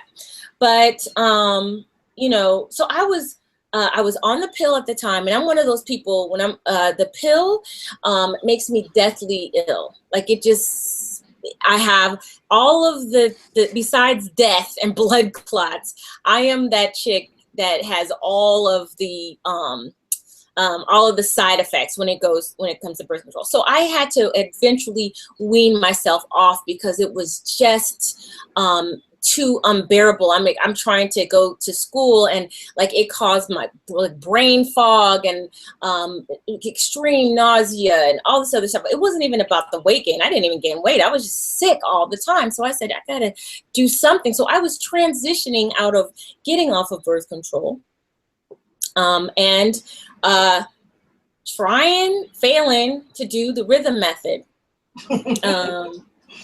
But see, here's the thing. In order to do the rhythm method, you have to have the cooperation of both people. And so there was an event where there was climaxes were involved. And I'm thinking we're practicing the rhythm method, but then I have a dream. Brooke, I don't think I even told you this. I had a dream that I had a little girl, and it was so real. This was like about a week and a half after, oh, look at this.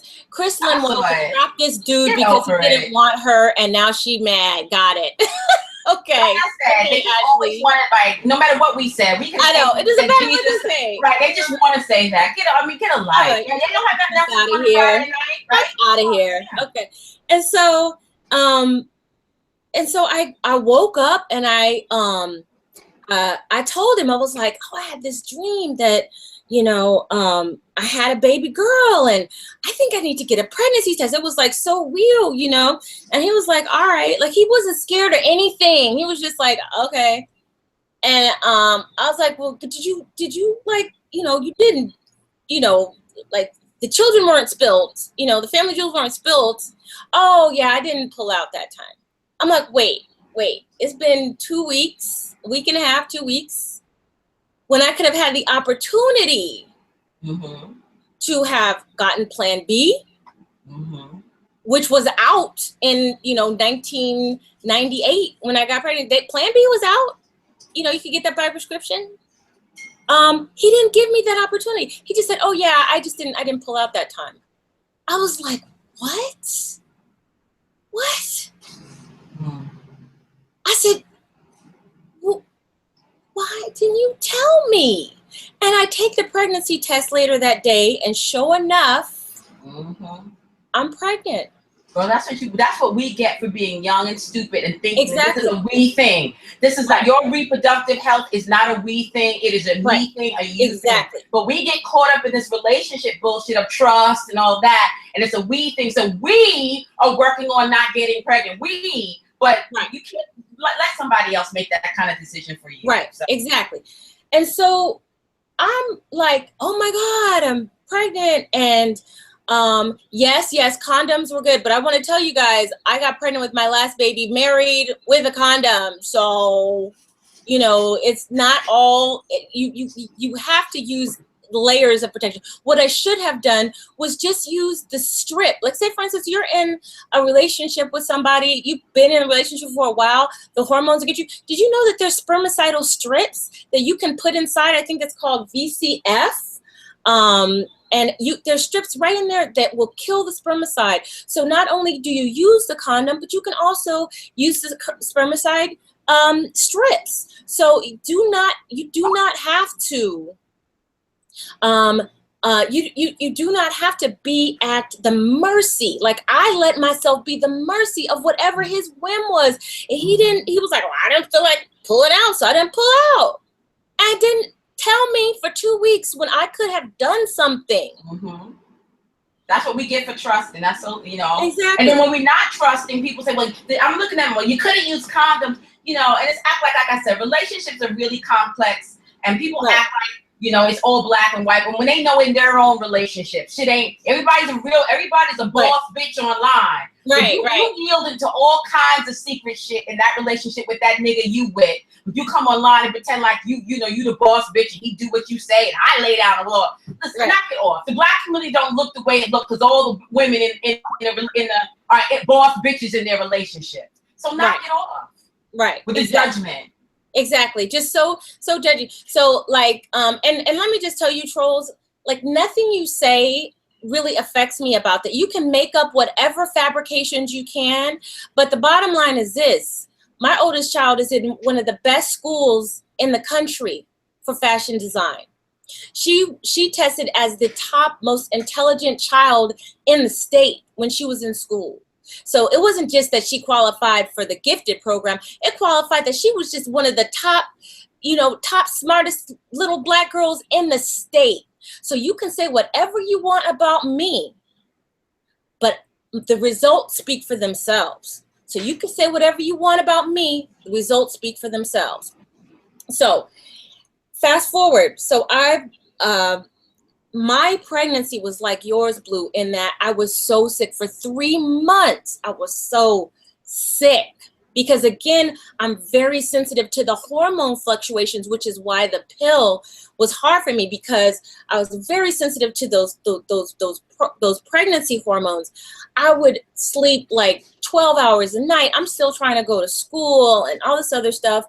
And, he would come home from work, and we were living together by this time. And I'm been throwing my guts. I'm like tired. And he's like, well, I talked to other women who have been pregnant, and they say, it's not as bad as what you're saying. You just faking it. Just no pity, no empathy at all. It was like I was going through this alone, even though we were living together. And this is to say, let me just preface this. He was not an evil man. He was not, and he still is not. He's not a bad person, but you have to understand the framework in which he was raised. His father, who, it was not a thug either. His father is an attorney. And what is so funny is that people think, there's some folks on this on YouTube who think that they know who my daughter's father is, and they're like, oh, she's just mad because her daughter's father is more successful than her husband. And I'm like, y'all don't understand. That man is a junior, not a senior. And the so-called bootleg background checks that you've done on this man, you have is reflected on his father, who is very successful, who has multiple homes, who is a professional, who's doing very well for himself, but he has babies littered all over the place. You see what I'm saying here? So here's the thing. This man is very successful, highly, in a professional position, got houses in LA, which is very expensive, like houses in old Los Angeles, where, we're talking 3,000 square foot homes in old Los Angeles. His father is doing very well, but y'all got the wrong motherfucker. You got his father and not the son. Mm-hmm. So I would suggest that you guys go back and establish who you think that on these little bootleg background checks that you think so much about me. Okay, so moving on. So like I said, he's not a bad person. He's, in fact, if I wasn't his baby mama, I'd be his friend. I mean, because as long as you're not in a romantic relationship with him, he's tolerable. And he also loves his daughter, and he has never gone on to get anybody else pregnant. He's always been present, and there's never been a moment that girl has not known that her bio father loves and cherishes her and would lay on the railroad tracks for his girl. There's no way that she ever would doubt that. However, he was not a great partner. It's the same thing with Breukelen Bleu. He wasn't a thug. He just wasn't a great partner. Things weren't modeled for him.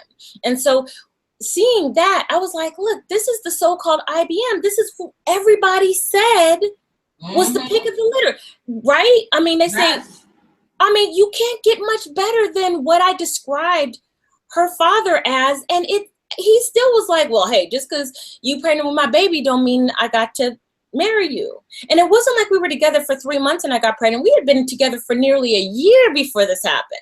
Mm-hmm. I was living with him. We were playing house. I was playing wifey tryouts. So when I talk about all this, please don't do wifey tryouts. Please don't give a man all of this, all of everything, in hopes that he will find you worthy. I'm telling you that not because I'm trying to condemn you. I'm telling you that because I have been there, and that shit don't work. It don't work. It just leaves you to be exploited. And so I'm struggling through, you know, and not only am I taking, once I realized the relationship was not going to work, because I have to take responsibility. I have to take responsibility for my part in this. This is not just his fault. This is us doing this together. And so once I realized that this was not going to work, that this relationship was probably not going to, at some point I said, for my own well-being and sanity, I think I need to wean a little bit. Mm-hmm. This was after I had, I believe, yeah, it was either right before I was about to have her or right after I had the baby. I was taking 18 units. I was working 2 jobs once I had her. And I was still in college. And I was getting very little financial aid. Now this is where you thought this was something that I needed to share with people, because I knew where this was going. If I had given up my studies, if I had, just succumbed to what could have been the fallback, because mm-hmm. Even though we were together, I was on the county. I was on WIC. You know, I'm taking 18 units at school, and the people who took pity on me, the welfare lady, my social worker, she's like, okay, you know, this was during the Clinton days when they were like welfare to vote program and all this other stuff. And I was like, look,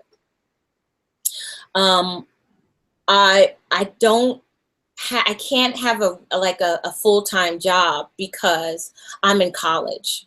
And if I don't finish college, I'm going to be stuck in this system for as long as I don't know what. I'm going to Loyola. And she said, you know what?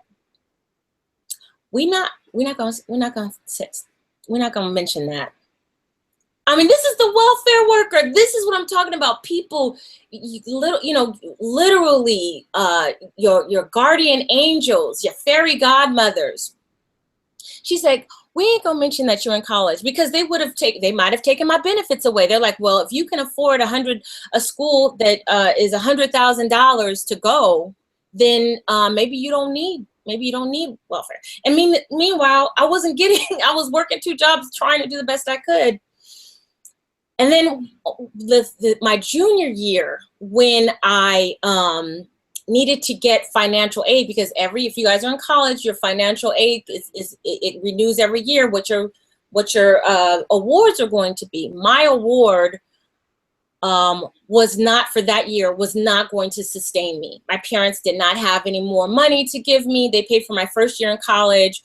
I did loans for my second year. This third year and through senior year, I was not going to be able to sustain. And so what I did was, I was going to a Jesuit university. I went to the priests. I went to the Jesuits, and I said, and I remember who it was. It was Father Rolf. Brooke, are you still there? Yeah, I'm here. I'm listening, girl. Okay. Father Rolf, he's since retired. And I said, listen, I just got my financial aid statement, and it's not going to be enough for me to stay in school. And I've got this baby, and I do not want to be another statistic. How can you help me? And at the time, I had a 3.8 GPA. I was an editor at the school newspaper. I was one of the highest achieving students at that school, especially the students of color. That man said, just write a letter and we'll see what we could do. I'll write a letter saying what I expressed to him. A couple weeks later, I find out I get my first scholarship from the Jesuit community at Loyola Marymount University. And I was like, oh, this is great. It was like $2,000. But then I guess he had talked to the financial aid people, because every week I was getting an amendment to my financial aid, and every couple weeks it would be more money that was covered, more grants, more scholarships, more, more money to keep me in school. I couldn't believe it. It was like every time I look around, there was a new letter, a new amendment that they was gonna pay more to get so I could get through school. Wow. And that was such a blessing. But it was just, you talk about circles of support. It wasn't the Black community that sustained me and allowed for me. It was that welfare social worker who said, we just gonna keep this on the low. It was that Jesuit priest who went to his fellow priests and said, we need to help her out. And then went to the financial aid department to where I graduated from a school that cost $100,000 and my student loan was $20,000. Wow. So that is, that was my story. And I knew, but once I knew that things were not going to work out with my child's father, I knew I had to then pick up the slack. I knew that I was going to have to hustle and make this thing work in a way, because I was the pie in the sky dreams girl. I was like, I want to be married. I want my white picket fence. I want, my husband. I want my 2.5 kids and my dog and all this other stuff. And that dream was dashed. I had to get out of the fairy tale. Mm-hmm. I had to get out of that mindset that it was going to work out for me that way. And eventually, after some correction, I am set up pretty nicely, and I've gone on to have 3 children, and I have a pretty darn nice life. I don't really have complaints, but there was a struggle. And because I had that struggle, I was able to say to my oldest daughter, I don't want you to do what I did. I want no wedding, no womb. And to me, it was like, you can't just, it wasn't enough for me, because I remember, even though I tried to have the best life I could for her, she still suffered. She suffered having to go back and forth, from one parent's house to the other. Sometimes me and her father would have arguments where she would have to be in the middle, and she suffered. Right. It wasn't all, and I had to own that, and she needed to know that I owned that. Right. And so that's how No Wedding, No Womb came to be, because I was like, we need to do better. We need to stop saying, oh, it's okay. It's all right. Babies are a blessing, like you said, and no, there's no judgment, there's no kind of, and I'm not talking about judging and condemning. I'm just talking about, take some responsibility. Right. Take some responsibility, and stop making and stop acting like you trip and fall into a pregnancy. Right. Anybody I didn't fall into that man. Men, you didn't trip and fall into that man's in that woman's vagina. Women, you didn't just trip and fall on that man's penis. Y'all came together and did that shit together, and own it. And that was what I wanted to do. And that was the message that I wanted to convey. Did I get it all? And you did. And I thought when you told me the story about the Jesuit priest, so many bells that went off, and the fact that, people assume that, once, at least when you and I, we got pregnant, and so we just gave in. Right. So like I said, so you made this choice that wasn't a good one, and it wasn't out of season and not at the right time, for the wrong reasons with the wrong person. Mm-hmm. But that was the end of the story. So, right. So that is, it's almost like we're still both in our early 20s. I'm 23, you're 24. Mm-hmm. And we're still pregnant. We just had the baby. And they're still looking at, it's 20 years later, and they're still, and it's like I said, Black women are held to a Puritan-like standard. Yes. And listen, I'm not saying that ultimately we are not accountable, because as the first cause, you are responsible for what goes into your pussy and what comes out of it. Mm-hmm. But you gotta know. You know what I'm saying? You gotta know, understand. And this is why I do the work I do, where I don't play pussyfoot with Black women, right. Nonsense about love and about, oh, it's us together. And I don't do that. I said, listen, first course, final say, no matter who you're with, no matter what season you're in life, no matter what's going on, ultimately you are responsible for what comes out of your coochie. Yes.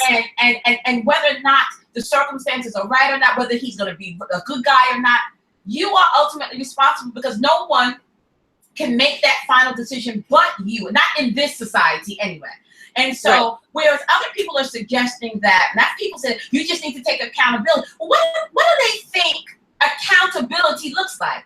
Right. It's women like us coming forward and say, don't do that shit. Exactly. And it's so funny because we got the He-Man Black Women Haters Club talking about y'all just chose thugs, you don't want to be responsible. I even see some of this foolishness in the chat room now. I know. But then when we try to take responsibility by telling Black women, stop it, no wedding, no womb, stop fucking these dudes, start using protection, just leave it alone. Oh, then the sisters come for us. Well, you're judgmental. I know. Did you see them? Did you see them handmaidens come in? Yes, you're judgmental. You're an elitist. You're part of white supremacists. Oh, you. What does woman say about us? Your wombs are tombs. On one of these threads that I was in, actually the thread that led. Here's the interesting thing: the creation of the Black Women Think Tank came out of a discussion where I got so frustrated about talking about birth control and having this very discussion. We were doing this in 2013, and it was a big deal with Tanya Fields and this whole other thing going on. And there was women that agreed with us, meaning you and I, what we're saying now, who were saying, listen, ladies, we got to start taking this responsibility as Black women. We got to stop doing this foolishness. And there were women who coming to argue with us about why birth control is not. And listen, birth control, oral birth control doesn't work for you. I had struggled on oral birth controls too, but there's lots of other kinds of birth control. It's not just oral birth control. There's exactly. There's the pill, there's the ring, there's the IUD now. There's the backup plan of the morning after pill. There are condoms. And so we were suggesting that we have to ultimately be, and here's the deal, it's one thing if we were giving the Black community all of these babies, and like I said, they were so happy about it. They're calling you death to hood rats, hood rats die. All of these videos on YouTube talking about the single Black mother and how she's the fall of the race, she's the death of the race. So it's like, they're telling you this, that they don't want you to be their mothers, and they don't want you to be the mother of their children. They're telling you this. So how can, when I come along and say, okay, sisters, listen, the brothers have spoken, they don't like us, they don't want us, they were angry, they're regretful, resentful. They don't want us in the position of maternity over them. They feel like we're doing a piss poor job. We're fucking shit up. We're emasculating them. We're turning them gay. We're doing all this stuff that we're supposed. So why don't we just look? Let's have a sister circle here, okay? And why don't we start talking about ways that we can stop this thing that's happening? So let's talk about use of birth control. Let's talk about choosing better. Let's talk about. And I was doing this on that discussion, and the pushback that I got from Black women when I was saying we have to be accountable. I shared my story there. I told them, listen, this is the dumb shit I did. These are the reasons why I did it. Low self-esteem, depression, fear of failure, fear of success. I came clean. And I got so, not just me, the women who were saying what I was saying got so much pushback, Crystalline, that things got so crazy. The thread went on for 3 or 4 days. It was 1,000 comments on it, which back in that time was huge for Facebook. Now you can see threads with 1,000 comments, but back in that day it was a lot for somebody to sit on the same thread for 3 days, going back and forth with other Black women about birth control and just about being responsible for your womb. I guess the arguments that were coming back that it's not possible for a young woman to be actively be sexual as a young woman and regulate her fertility. Oh, all of y'all must have all of the women who were on the thread who were saying they had no children, that they were child free. Oh, well, y'all wombs must be tombs then, because there's no way that you can have sex as a young woman and never end up pregnant. And it's like, what white women and other races of women? It's like, how is it that white women can go through their entire 20s and then get married and not have any babies? And I mean, it's because they use birth control and it's supported. I mean, the irony of this is that I honestly believe that the Black community does not want us to be sexually responsible. And the reason why is when I did that, Black women stop giving birth to men who hate you.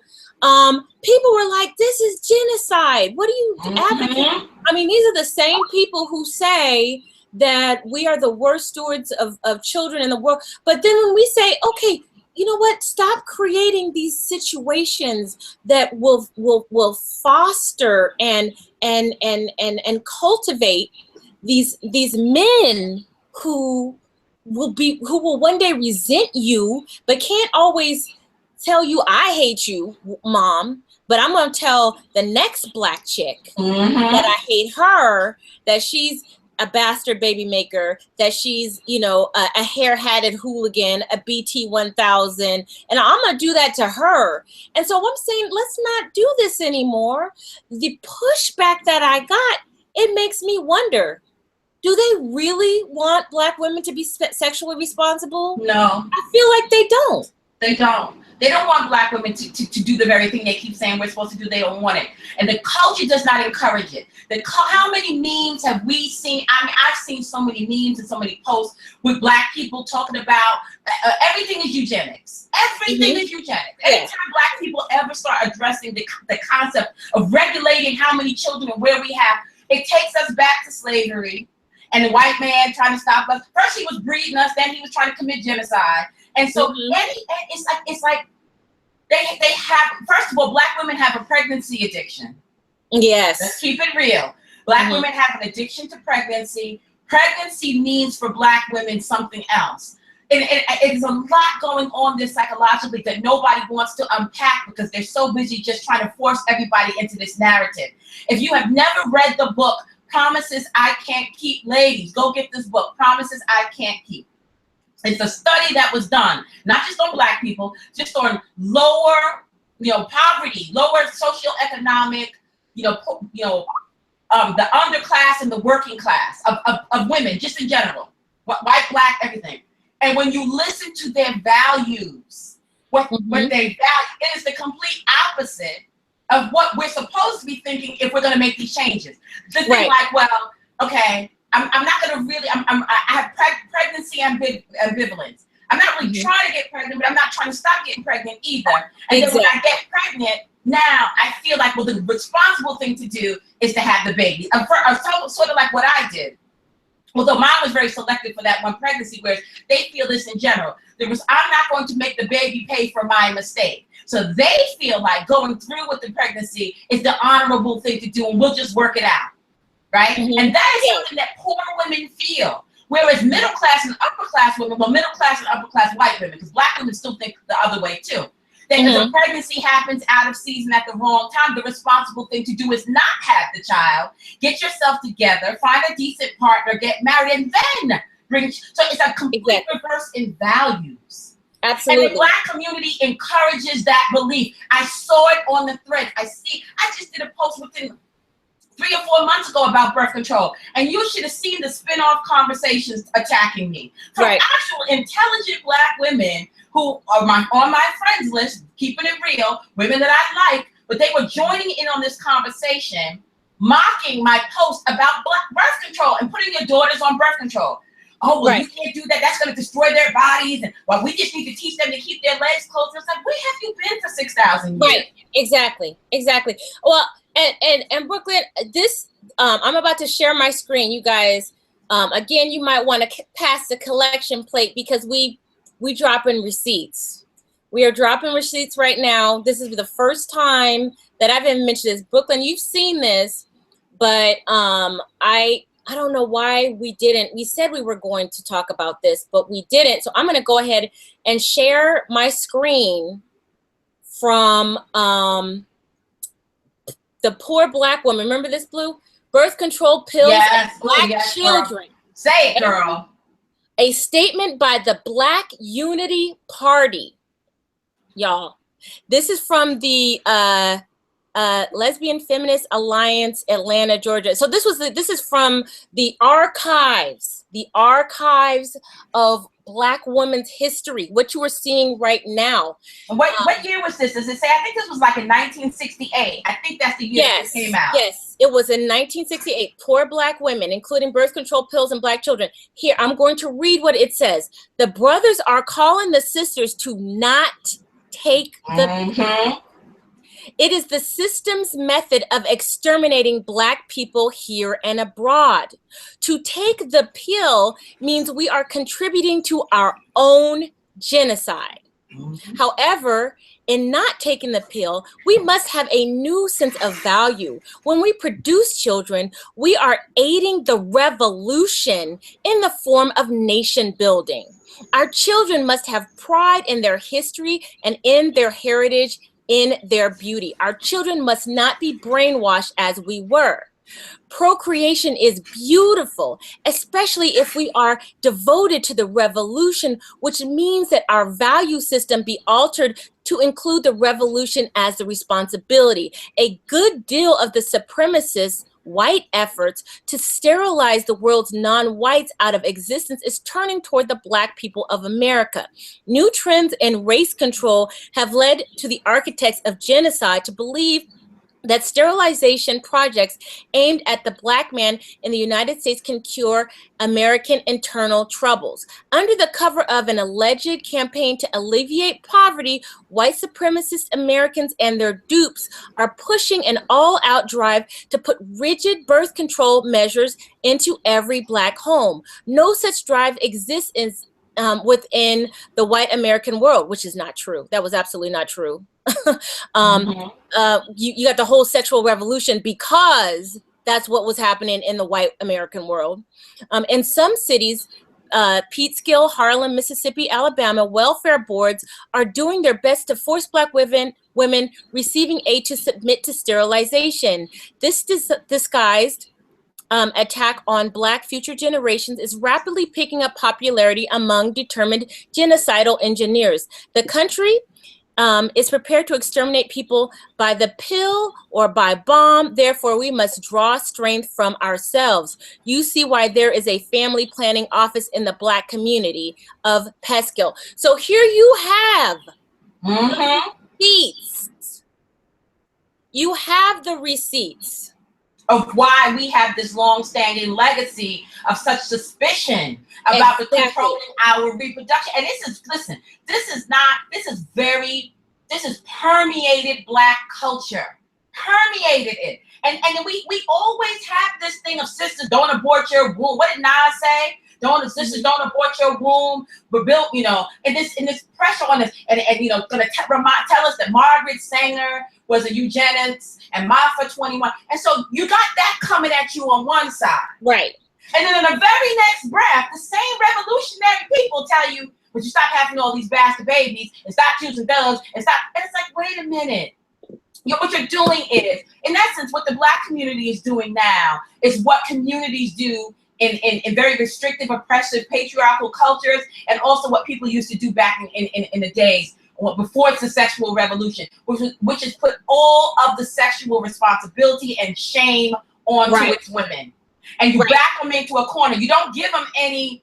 You tell them it's immoral or it's unhealthy or it's part of some conspiracy to use birth control. You demonize birth control, but then you also demonize children being born. Right. So listen. So I'm going to. You mentioned that. Now I am going to read to you. Oh yeah. The response from the Black women. The sisters reply. Now, oh, y'all, this is some shit right here. It's dated September 11th, 1968. We are on the weekend of September 11th. Yes, we are. Nobody knows. Yes, we are. Oh, this is some confirmation right there.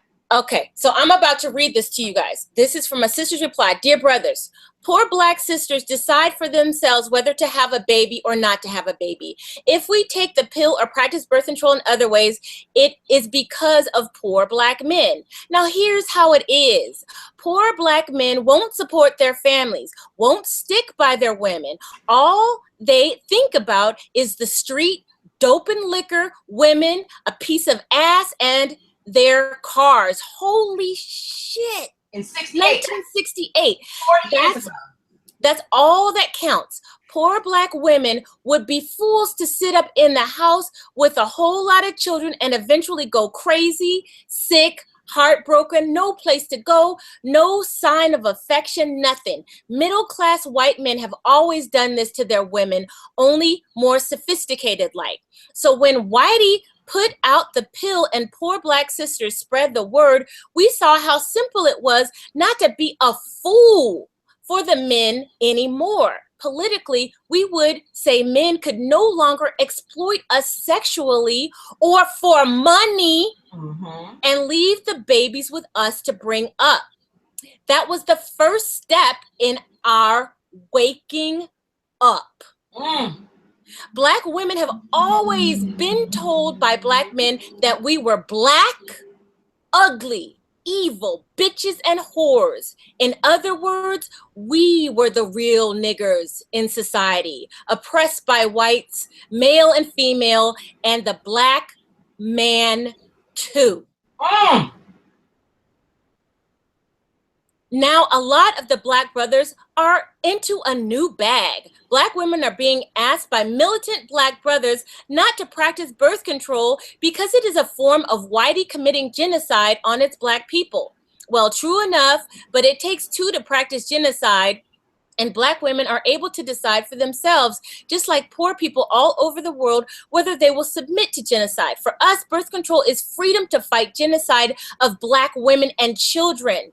Like the Vietnamese have decided to fight genocide, and the South American poor are beginning to fight, and the African poor will fight back too. Poor Black women in the U.S. have to fight back out of our own experience of oppression. Having too many babies stops us from supporting our children, teaching them the truth, or stopping their brainwashing, as you say, and fighting Black men who still want to use and exploit us. But we don't think we are going to understand, but we don't think you are going to understand us because you are a bunch of little middle class people and we are poor Black women. The middle class never understands the poor because they always need to use them as you want to use a poor Black woman's children to gain power for yourself. You'll run the Black community with your kind of Black power. You'll ruin the Black community with your kind of Black power. You on top. And this was signed, again, September 11th, 1968, by Patricia Hayes, a welfare recipient, Sue Randolph, a housewife, Joyce Hoyt, a domestic, Rita Van Loo, a welfare recipient, Catherine Hoyt, a grandmother, and Patricia Robinson, housewife and psychotherapist. Girl, say it! I mean... So this shit has the legacy, and then they want to act like they don't know. This is the shit that pisses me off. The culture is saturated with this mess. And then when Black women internalize it, just like we're human, these are our people telling us this, we internalize it and it affects our values, and then our values affect our choices, then you turn right around and say, what? Oh, why don't you choose better?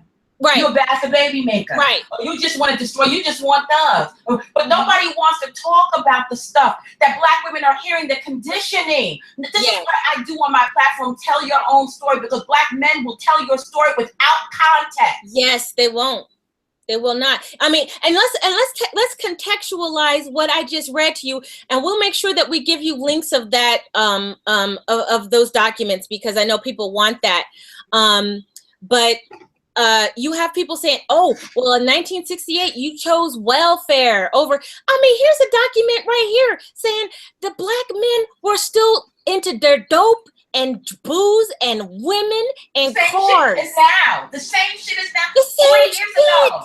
And let me tell you something. If you read some of the stuff that was being said during the Reconstruction era, from Black women, they were saying the same thing then back in the 1920s. Nothing has to, listen, this is why, listen, when we did our last hangout, and it was a bit of a, fluff, and I was saying, I understood what was being said. I understood what the brother was saying, but I tried to tell him, dude, I'm a little older than you. I'm telling you, what you're saying now has been said for generations. We gonna do better. We're going to have kings and queens. We're going to raise our children to love Blackness. I grew up hearing that shit before, when you were still too young to eat. And a generation before me grew up hearing that. And a generation, Black women have been listening. And they say that we weren't allowing Black men to lead us. That's bullshit. And here's the deal. I have a series that I'm going to be doing where I'm going to go into serious depth about this welfare and birth control. I'm doing a lot of research. And ladies, what I am finding is going to blow the whole fucking, this myth that they keep saying welfare and feminism. Right. Lies upon lies. Once again, want to make a caricature of we're supposed to go into the understand and identify with every little detail of their experience. And we're supposed to understand that and rationalize and take it and dissect it, deconstruct it, and to apply it to the behaviors that we see him do. We're all supposed to be psychotherapists and psychologists and therapists and understand sociologists, urban planners and urban study archaeologists. As the Black woman, we're given the responsibility of contextualizing the Black male experience, even the things he does to us that are harmful and traumatic and abusive. We're always supposed to try to understand him. But where is the return understanding? I got one more receipt, Blue. One more receipt. And this is the receipt of all receipts. This is part of a larger letter let me see. A larger letter, and I just took the screen cap because it was so essential. There it is right there, y'all. The poor Black male deserted the poor Black female and fled to the cities where he made his living by his wit, hustling. The Black male did not question the kind of society he lived in other than on the basis of racism. The white men won't let me up because I'm Black. Other rationalizations, including blaming the Black woman, which has been a much described phenomenon. The Black man wanted to take the master's place. And all that went with it. I'm just gonna let that sit up there for a second. Where's this screen cap from? This is from the collection of letters. Remember the young lady? So this is from the 60s too, then? Yes, this is from the same collection of letters that's in that archive where they talk about Black men blaming Black women and blaming whitey but doing whatever. This is, you guys, this was 50 years ago. This is not, as I keep telling them, this shit ain't nothing new. And thank you for bringing receipts, because they don't believe you if you don't prove it to them. So the same shit that they're accusing you, the He-Man Black Women Haters Club is only the latest version of the same crap that Black women have been fed for generations. It's all your fault. You're in league with the white man. Don't take his wicked welfare. And this is what I have said. Okay, so if this is about taking accountability, and the Black man is very happy to make sure that we take ours, and so are some of the Black women, the handmaidens who support him. The question I would say is, okay, the Black woman wasn't in the hood by herself. She wasn't in these relationships by herself. So if the Black woman was supposed to choose better back in 1968, even though she's being pressured in this way, where's the Black man? How come the Black man didn't say, listen, y'all are putting me out the house. You're not letting me stand up and be a man. You're accepting the white man's wicked welfare and feminism, and you're not submitting to me, and you're not doing what we need to do, and you're taking the race in the wrong direction. So I don't want to have any children with you if you're going to be doing that. So let me keep my dick in my pants. Right. No. How come that is never a conversation? That is never, when you listen to the He-Man Black Women Haters Club, it's always spun from you chose, but the Black man chose too. And you, in the very next breath, will say, but we're supposed to be the leaders. So then when they were seeing this going on in the supposed hood, where Black women were doing all these horrible things that were traitorous to the Black man and the Black race, and she was choosing the wicked, why would you have sex with the woman to make babies that were going to be dependent on the oppressor if that was a problem for you? Right, exactly. I mean, what kind of leadership skills are you displaying? What kind of leadership are you displaying if you do that? If you don't have any control of your person? That's what I said. A quality man has control over his person. No, he has control over his penis. That's what he got control over. Yes. And you cannot claim on one hand the rights of the patriarch. Right. But you're not willing to make the long-term, you're not willing to take short-term delayed gratifications for long-term payoffs like a patriarch who has built the world for himself and his women and his children and his people. You can't do that. You want to come and enjoy all the pussy, right? Knowing that, you know how babies are made. You know that encourage the girl not to use birth control. You done shamed her out of using birth control and tell her it's genocide and she's in league with the white man and the conspiracy to kill your people if she uses birth control. You told her you don't want to use condoms because they don't feel good. You can't feel nothing. You have sex with her knowing that you have no money, knowing that you have nothing to offer her or the children. Knowing that if she gets pregnant, she's gonna have to go to the Weekend Welfare Office because you got nothing for you. You didn't say, well, guess what? As the man and as the leader and as the patriarch, with these white men coming for my women are too weak and too dumb to not see the plan, but I see it. And so I'm gonna take charge here as the man and say, nope, I'm not gonna have sex with this woman because if she gets pregnant, then she's gonna be dependent on my oppressor, and I will fucking see this world burn before I allow my babies to be dependent on that white man. How come that wasn't the thing that was being said, since you the leader and all? No, you enjoyed the pussy, you enjoyed the comfort, you ate off the WIC and the welfare, you slept on the couch in the Section 8 house, you allowed your woman to get all of the safety nets, and you allowed her to cover you with them, and then now 40 years later, now we all bastard baby makers who are in league with the devil. Exactly. I mean, and we've made all the choices. We get all the blame. And here you have poor Black women who said, we're tired of being blamed for this. We're tired of being left with all these kids that you're not taking care of. So there's the smoking gun right there. What we did right now was shut all the shit down with receipts, Blue. So anybody who's listening to this right now, the 300 people who are listening to this right now, the next time you see on YouTube somebody saying that in the 1960s we chose welfare over men, I want you to share these letters, and I'm going to make sure that we have the links in there. Drop that knowledge, ladies, because they don't have receipts. We come up here with receipts. Because folks don't believe us. They don't believe what we're saying here. There it is right there. You have women who have experienced the same, they're mirroring the same issues that we have today. Ain't shit changed. No, because the Black community didn't want nothing to change. They're still arguing over birth control. They're still saying a woman using birth control or using Plan B is genocide. They're still doing that shit now. So nothing has changed. And so this is why I keep telling Black women they're setting you up. Don't you see a setup don't you know a setup when you see one? Exactly. I chose and I was a fool. I'll tell you, I was a motherfucking fool. Right. Ain't no shame in my game. That was some dumb bum bitch shit I did. I was young. I was stupid. I was reckless. I was emotional. I was mentally and emotionally unstable. I had poor self-esteem, and I didn't know what to do. And I was reaching, and I used my womb improperly, out of season, out of time, at the wrong time with the wrong person. I wasn't ready to be a mother. Exactly. And I will own up to that 1,000% fucking percent. The selective morality that made me keep this baby, but maybe terminate another time. All of that crap, I own up for that. I own Breukelen Bleu official. That's why I said to them, I agree with you. You are correct. I don't agree that my son's father was a. You don't have to make me accept your entire narrative for me to concede to the points that are true. Yes, I had a baby at the wrong time for the wrong reason with the wrong guy. Yes. Does that make that guy a thug? No. Does that mean that I then continued the problem by raising my child, not pouring into him, not making sure he's educated, not making sure he was protected and taken care of and loved so that he can grow up and be a decent person? No.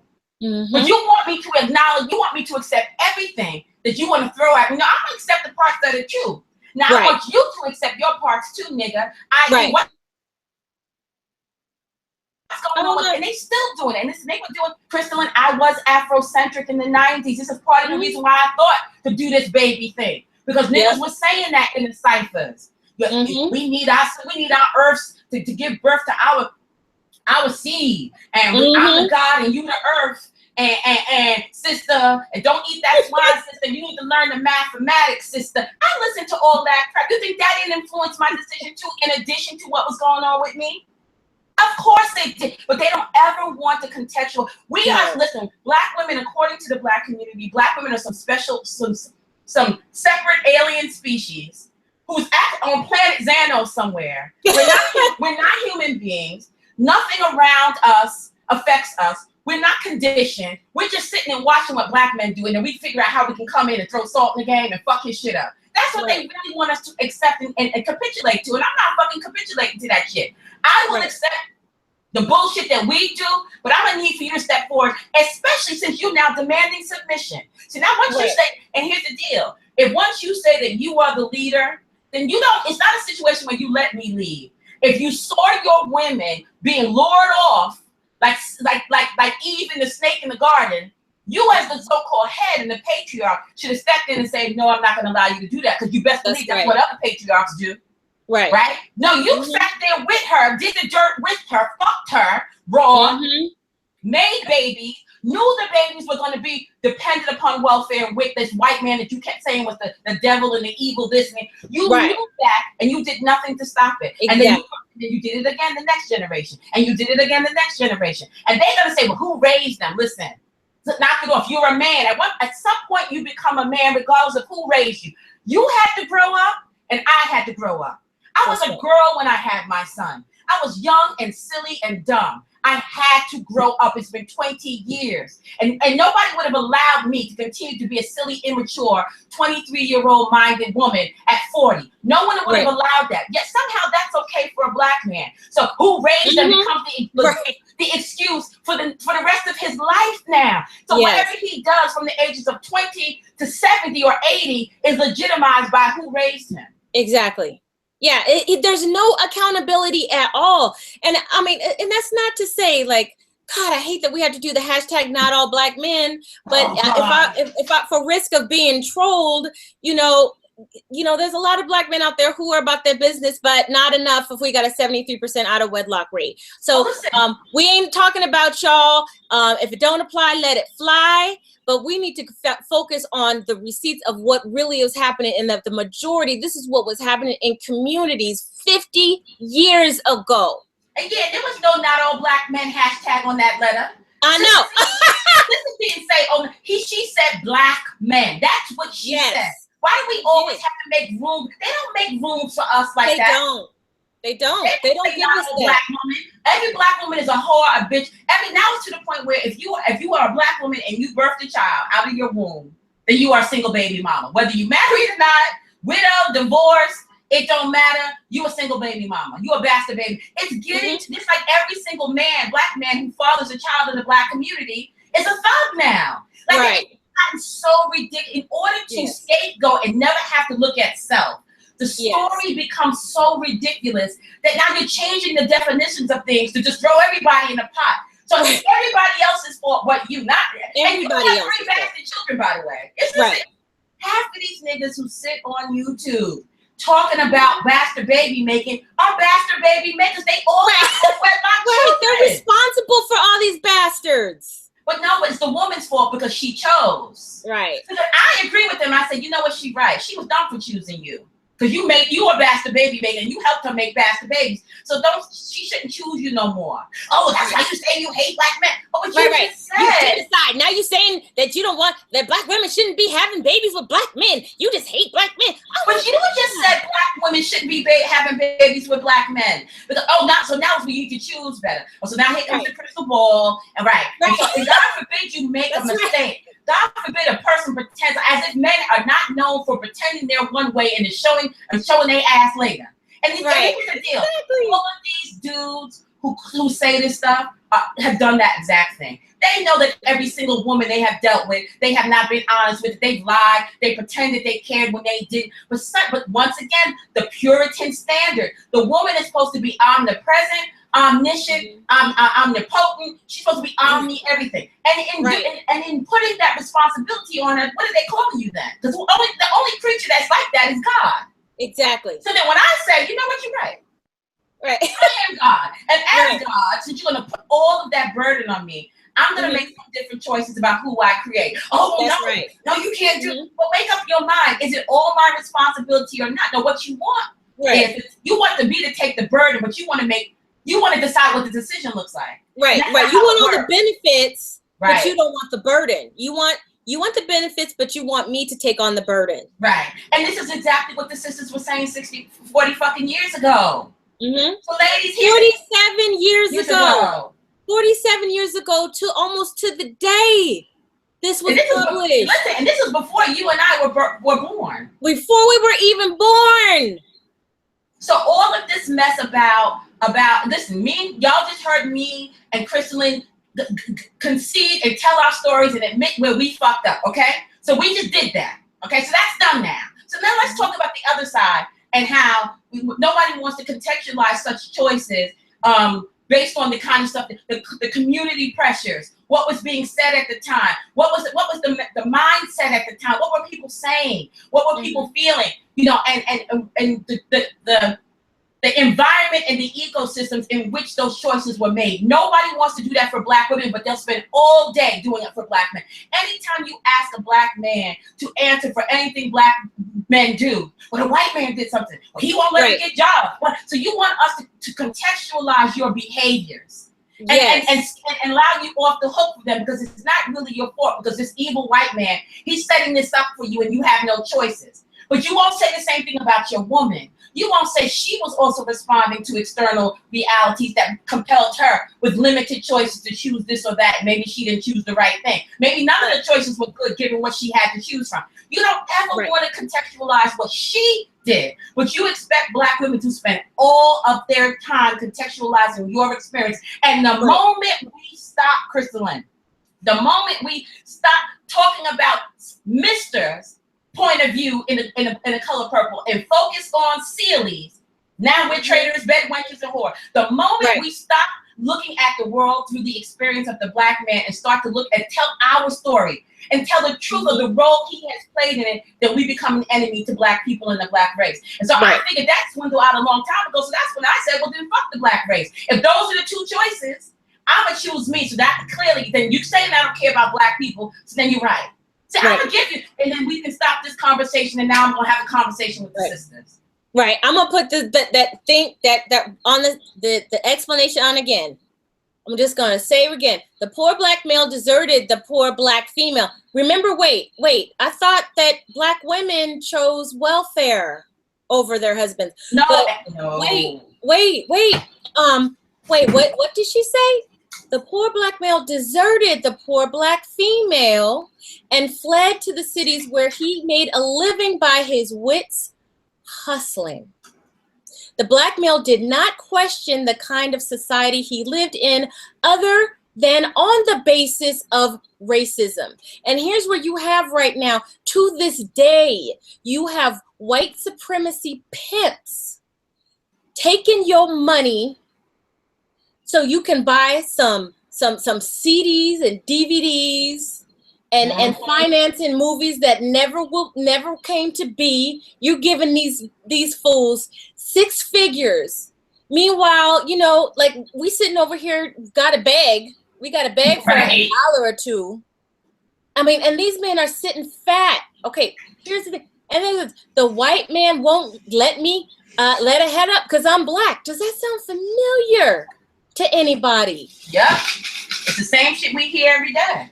Other rationalizations includes blaming the Black woman. Does that sound familiar to anybody? Yep. The Black man wanted to take the master's place and all that went with it. Now, there right is the whole essence of this whole patriarchy discussion that we see on YouTube. They really don't want, because how do you have this much contempt where you see it so blatantly, so much contempt for Black women, but then want a patriarchy? How does that work? Basically, what they want is just the spoils. They That's want the pimparchy, girl. Without the work. That's why I call it a pimparchy. Yes. It's not a patriarchy. The pimp wants the pimp wants the hoe to hit the stroll. She's sucking and fucking and taking on all the basement and performing acts she don't want to do and dealing with possible murder and rape and abuse and stuff. And he gets paid. That's what the Black man wants from the Black woman. He don't want to be a patriot. That's why these dumb, stupid chicks, the handmaidens of the pimp arc, sit on YouTube, co-signing their bullshit, selling their sisters down the fucking, oh my God, for men who ultimately don't want to be patriarchs. They don't even know what patriarchy is. They want to be pimp arcs. Yes, they want they to have do. their dicks and their ego stroked. And one of the main white supremacy pimps now is an unapologetic pimp. Oh yeah. I mean, he made his platform being a pimp. Oh yeah, and still got the site up. How to mac this, how to get chicks, Exactly. and no one ever stops to question it. So he can be both a pimp and a revolutionary, and that's Exactly. okay. But your ass care about black women, but also married to a white man, and that can't exist at the same time. But a black man can teach other black men how to use and abuse women, but also make some videos supposedly talking about the untold secrets of the truth of the black. Right. How do you elevate black women, but then instruct the very men that you're trying to say you elevating them with, and instruct them on how to exploit them? And nobody questions. Hello. Nobody. You're telling on one hand how to use and abuse women and get everything from them and give nothing back.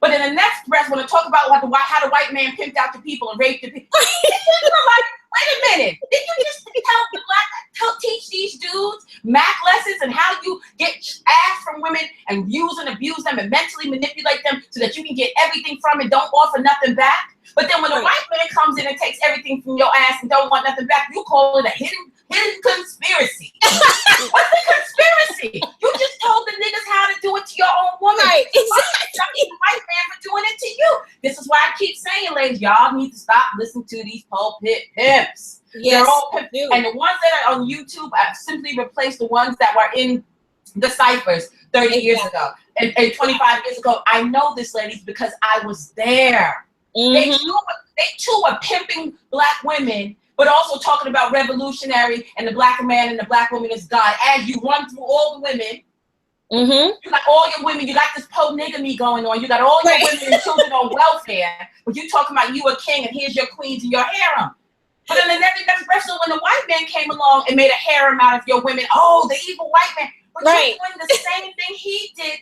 And doing the same thing. And the dumb black woman don't see it. She believes he's doing the same thing to you that he's telling you the white man did to you, and that's what makes the white man evil, and you should never trust him. And Lord knows, don't sleep with him. And oh my God, don't even think about marrying. You should hate him forever. You should walk around defiant. You need to have on military fatigues at all times. You need to walk around with bullhorns and rifles on your back, letting the world know that you black first, and fuck the white man and fuck the police.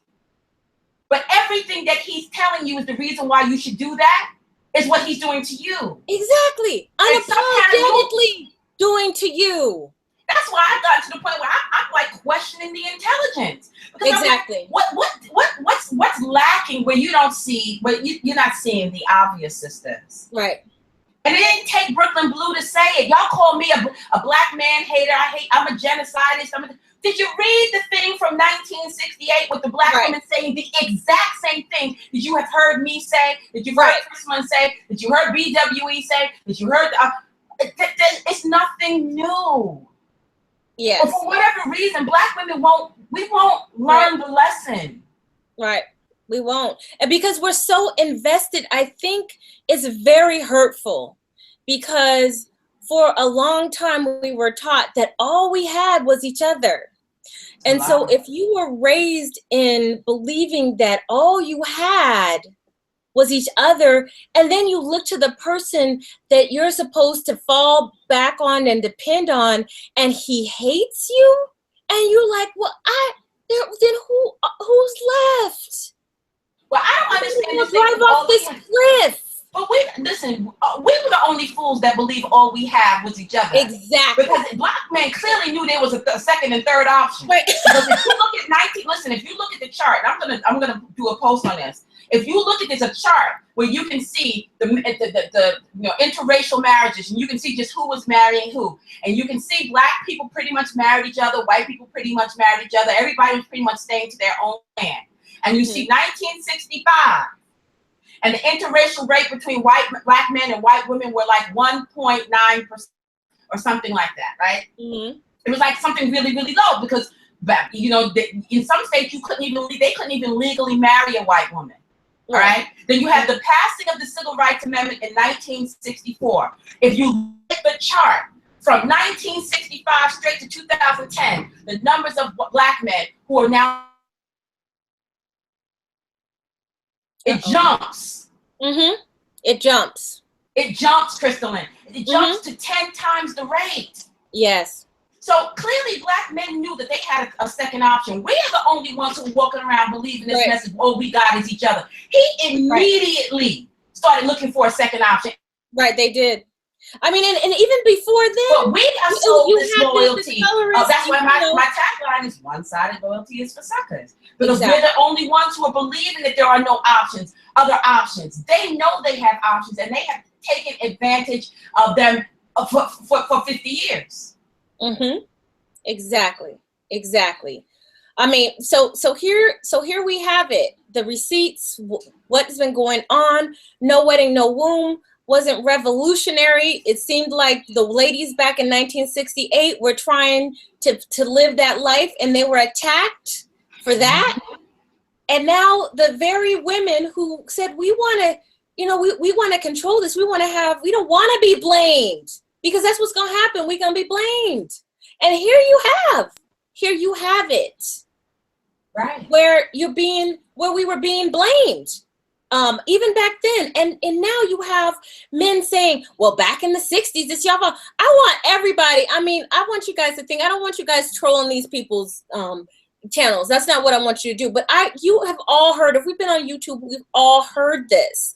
Black women chose welfare back in no, Negroes, no. Ladies, let me tell you something. Go get a book called Storming Caesar's Palace. And you can put a link to it after. I'll put a link in go get a book. It's called Storming Caesar's Palace, How Black Mothers Fought Their Own War on Poverty. And it is the story, the true story of how Black women had to fight to gain access to welfare. Welfare was only for white women, and how they were trying to find ways to not give Black women welfare. And even when we did get it, we got less than white women. And so Black women had to shut down the city of Vegas. They had to shut down Vegas and take on the leaders in Vegas to change the laws. So this thing of the white man he baited us with this welfare. We were just like, like the cartoon character back in the day when we used to watch Bugs Bunny or whatever. He hadn't eaten in a long time, and he would start looking at his friend, and it would fake. And he would suddenly start, like he was like pulled toward his friend. He wanted to eat his friend because he was so hungry. That's the way they make it seem like the white man came and dangled this $150 welfare check in front of Black women, and Black women just rushed and bum rushed again. Right. And it's not what happened. See, this is why, ladies, notice that they never support the things that they say about us. There is never any numbers or stats or charts, because they have none. This is all just conjecture based on a narrative that they're selling, because they want to be off the hook and they want to blame Black women. But if you start reading and seeing the real story, the information that's out there all the time, stop arguing and go. And I see them even doing it in the group tonight. Yeah, stop arguing with them. Arguing and going back and forth with them. Y'all are just as bad as them, and I'm gonna call them for what it is. Yeah, Some of y'all are. Listen, I'm gonna say it, and it is what it is. And I'll take the heat for it. So y'all come to Crystalline saying she said it, because Breukelen said it, and y'all know I don't give a fuck. Angel was right when he said that some of these chicks are just like these dudes on the other side. And let me tell you why I say this. Not that you're not entitled to your pain and your hurt and your feelings and your need to vent and all that. You are, as a Black woman, you're a full human being, and you have the right to your feelings. Mm-hmm. The reason why you are the same is that instead of fighting back with information, with data, and with charts, and with things that legitimize your position and solidify your right anger, what you do is you come and you want to go back and forth, and you call him an ape and he calls you a bed wench, and then you call him a this and he calls you a that. Now, and that's all you offer. Now I call him a looking ass nigga. You 30 links to support my shit. Y'all just want to go back and forth with them emotionally. Some of y'all need to knock it off. Ridiculous. And it makes you look as ridiculous as they do. Listen, y'all Black women are the most educated demographic on this country. What are y'all studying? Because when it comes time to be able to have these discussions and defend yourself against these arguments, all you're bringing is emotion. You're not bringing that. Where's this academics? I'm the bitch without the degree, and I take more time to read about these things than y'all do. So yes, some of this shit is ridiculous. And listen, when I talk a certain way, that don't mean you have to talk a certain way, ladies. Just because Breukelen Bleu will curse and stuff, that don't mean you have to. I do it. It's different when I do it. I'm backing up the shit I say. Y'all are just responding emotionally, and it takes away from the message. And here is the deal. I have a right, and I'm gonna take blame for this too, so they cannot come for you. In this work that I'm doing with Crystal, I have told her that she's going to have to make some changes on her platform, which includes policing her pages more. And I'm not just talking about policing Black males. I'm talking about some of y'all. If y'all cannot tone it down, if y'all are still going to come with this yelling and screaming and just angry and just saying mean things, but not backing it up with any, you just want to be mean. Oh, they're this, they're that. She has to stop all of that. If y'all can't change the way you talk, and the way you hash out and lend support to her message, then she doesn't need you either. What she needs is intelligent, sophisticated Black women. And I'm not talking about whether you're college educated or not. I am sophisticated, intelligent Black woman, but I don't have a college degree. But I'm well studied and I'm well learned. So if y'all can't rein your emotions in enough to be able to support Crystal in her work that doesn't feed the trolls, then she's gonna have to start blocking some of y'all too. Y'all know I'll block y'all on my page. If you go to my page, ladies, you'll notice that you don't see a lot of the stuff that you see going on here tonight, because I block it. I block the women. I tell them, do not engage them. If you engage them, then I'm gonna block you too. Some women didn't listen to me, and even though I liked them and they were supporters of mine, I blocked their asses. Right, because it's just too much distraction. Instead, keep the conversation sophisticated. Listen, I curse and I throw out some epithets and I'll call a name out and I'll call them some names, but I always bring the receipts. Always bring the receipts. I'm not just frothing at the mouth, sounding like a crazy person. What y'all sound like, though, are crazy people. And I'm going to tell you, okay, it is true. I'm looking at some of the comments. I see the comments that y'all make, and it's true. Y'all do sound just like them. Some of you do sound just like them. And you sound like your arguments are purely emotional. And I'm not saying that you're not entitled to your emotions, but you have to learn how to fight. This is dark wisdom. When you're stimulated emotionally, when something triggers me emotionally, I do my best not to respond emotionally. I do my best to then respond intellectually, to transmute that feeling into something that is going to be beneficial to other women. Y'all keep feeding the trolls. You're going back and forth, trading insult. Y'all go to my page. Now listen, I've been very busy the past 2 weeks. I had to drop my kid off. So I haven't done my clean sweep as much as I do. But at least once a week, I go through all my videos and I block and delete foolishness. Yep. Right? I do it because I don't allow that stuff to fester underneath my stuff. And one of the things that I have told Crystalline as part of her self-protection is to control her house, which means that some of the stuff y'all are doing, and I'm talking to this, those of you who support Crystalline, you support me, you like our message, but when you come under our pages and you doing some of the stuff y'all doing, y'all are gonna get blocked. Right. It is what it is. You're gonna get blocked. If you can't control your emotions, then Crystalline's gonna block you. And don't blame her, blame me. Y'all, I'm the dark wisdom bitch. Blame the dark wisdom bitch mentor. I don't give a shit. But she has to rein everybody in, not just the men. She gotta rein the women in. If you have nothing of an elevated level to contribute to the conversation, then just don't say anything. But you coming on there going back and forth arguing, and then even when I block them, you're still entertaining them on Google Plus, so your comments still show up underneath so the niggas' comments don't show up, but your responses to him do. So I have to spend all my time now, time that I could be planning an event, that I could be working on my book, that I could be writing my next post or recording my next video, something that is beneficial to y'all. I now have to spend hours deleting not only his comments, but your comments, because I don't want any of that shit on my page, any of it. I blocked them the first time one of these niggas or these dumb bitches show up on my page saying something stupid.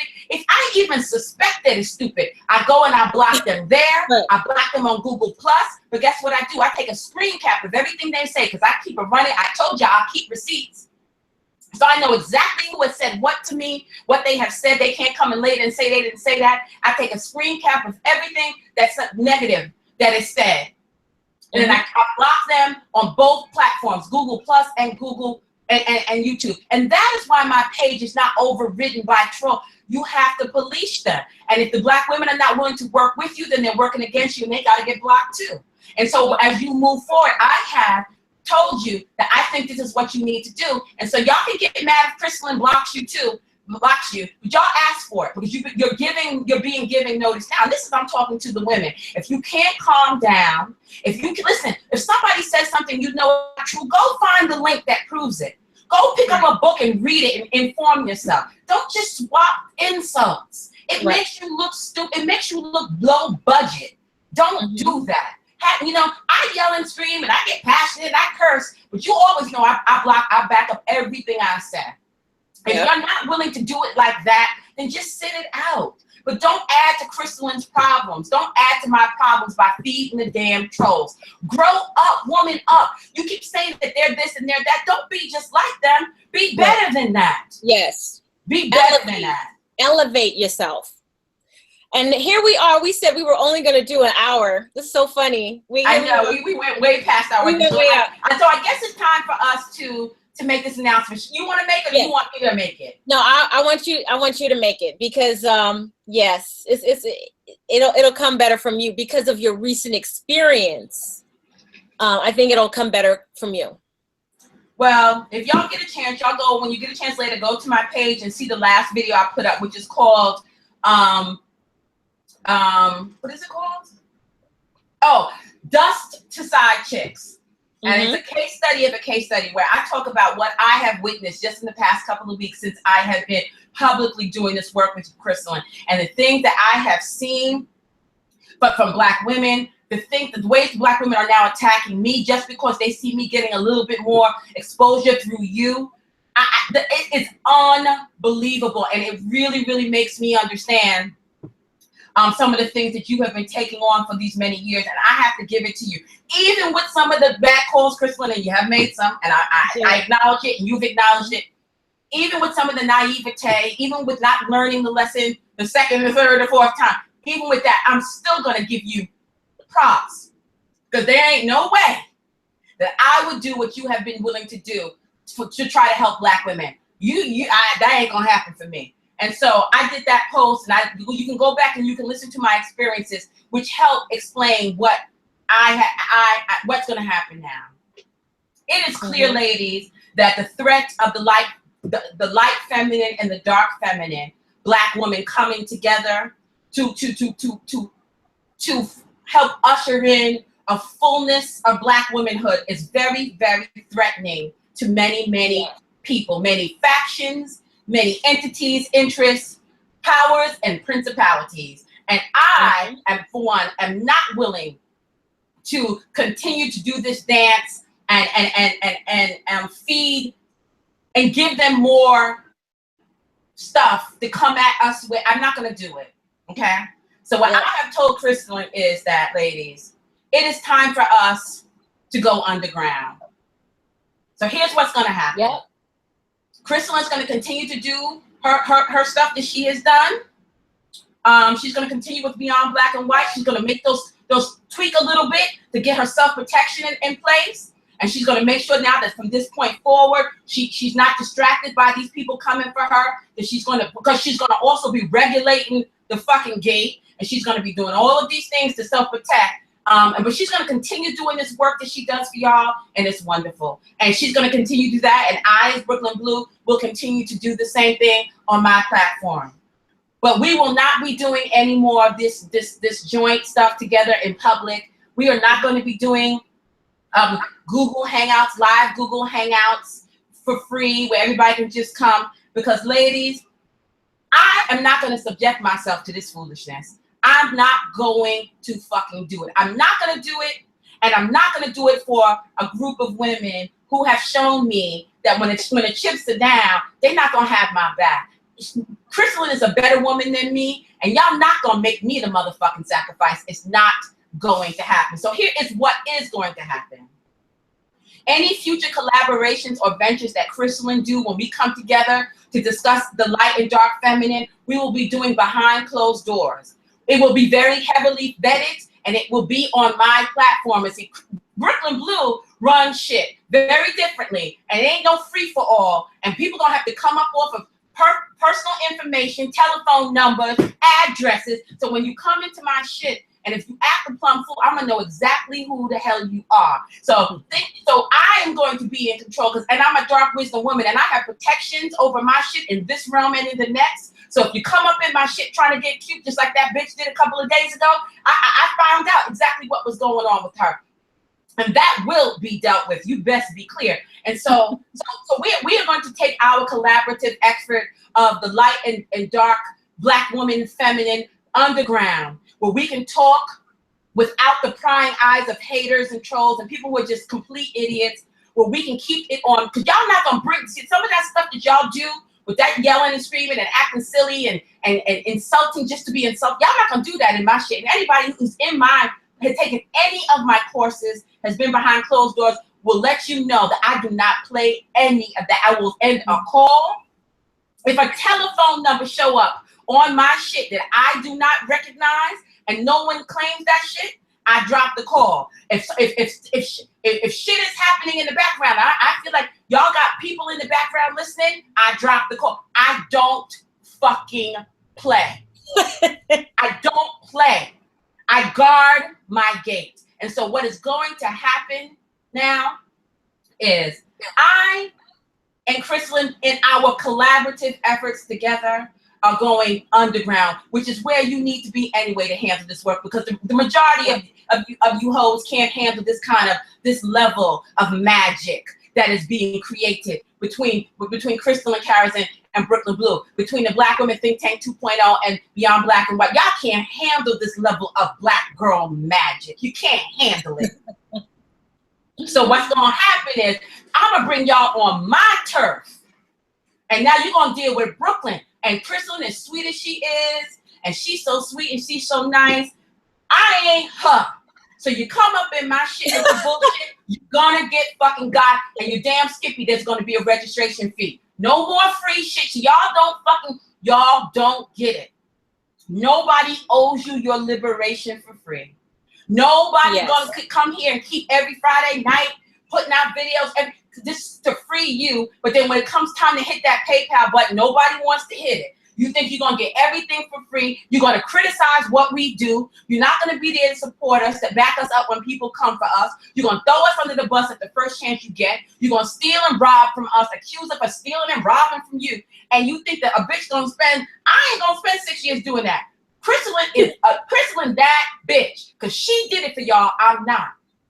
So if you want access to the light and dark feminine, if you want access to what we do when we talk about the combined energies of our individual platforms, then you are going to have to come and you're going to have to invest. You're going to have to get on our email list, and you're going to have to invest behind closed doors where I can see what the fuck is going on and know what the hell is happening. You're not going to have carte blanche up in a dark wisdom circle. You're not going to do it. And so this will be the last hangout that Crystal and I do publicly. That does not mean that this will be the last venture that Crystal and I will do. We will be doing ventures. We're just not going to do them. But we got on, somebody just said Breukelen Bleu failed as a mother. Shut up.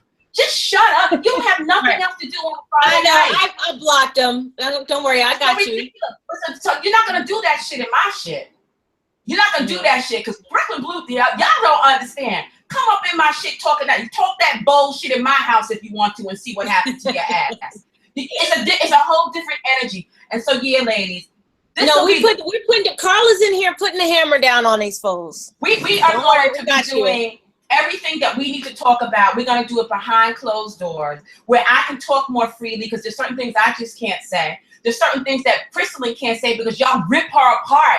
Every word out of her mouth is, y'all are, and now everybody is Jacques Cousteau and Inspector Gadget. Everything that she says or does, if she turns to the left, if she turns to the right, if her hair's too much up, if it's too much down, y'all are fucking tearing her apart. No. We're going to just cut off the milk supply. They're feeding off of Black women. And me and Crystalline are no longer going to feed them. We are not. And we are going to go underground where the real work is done anyway. Yep.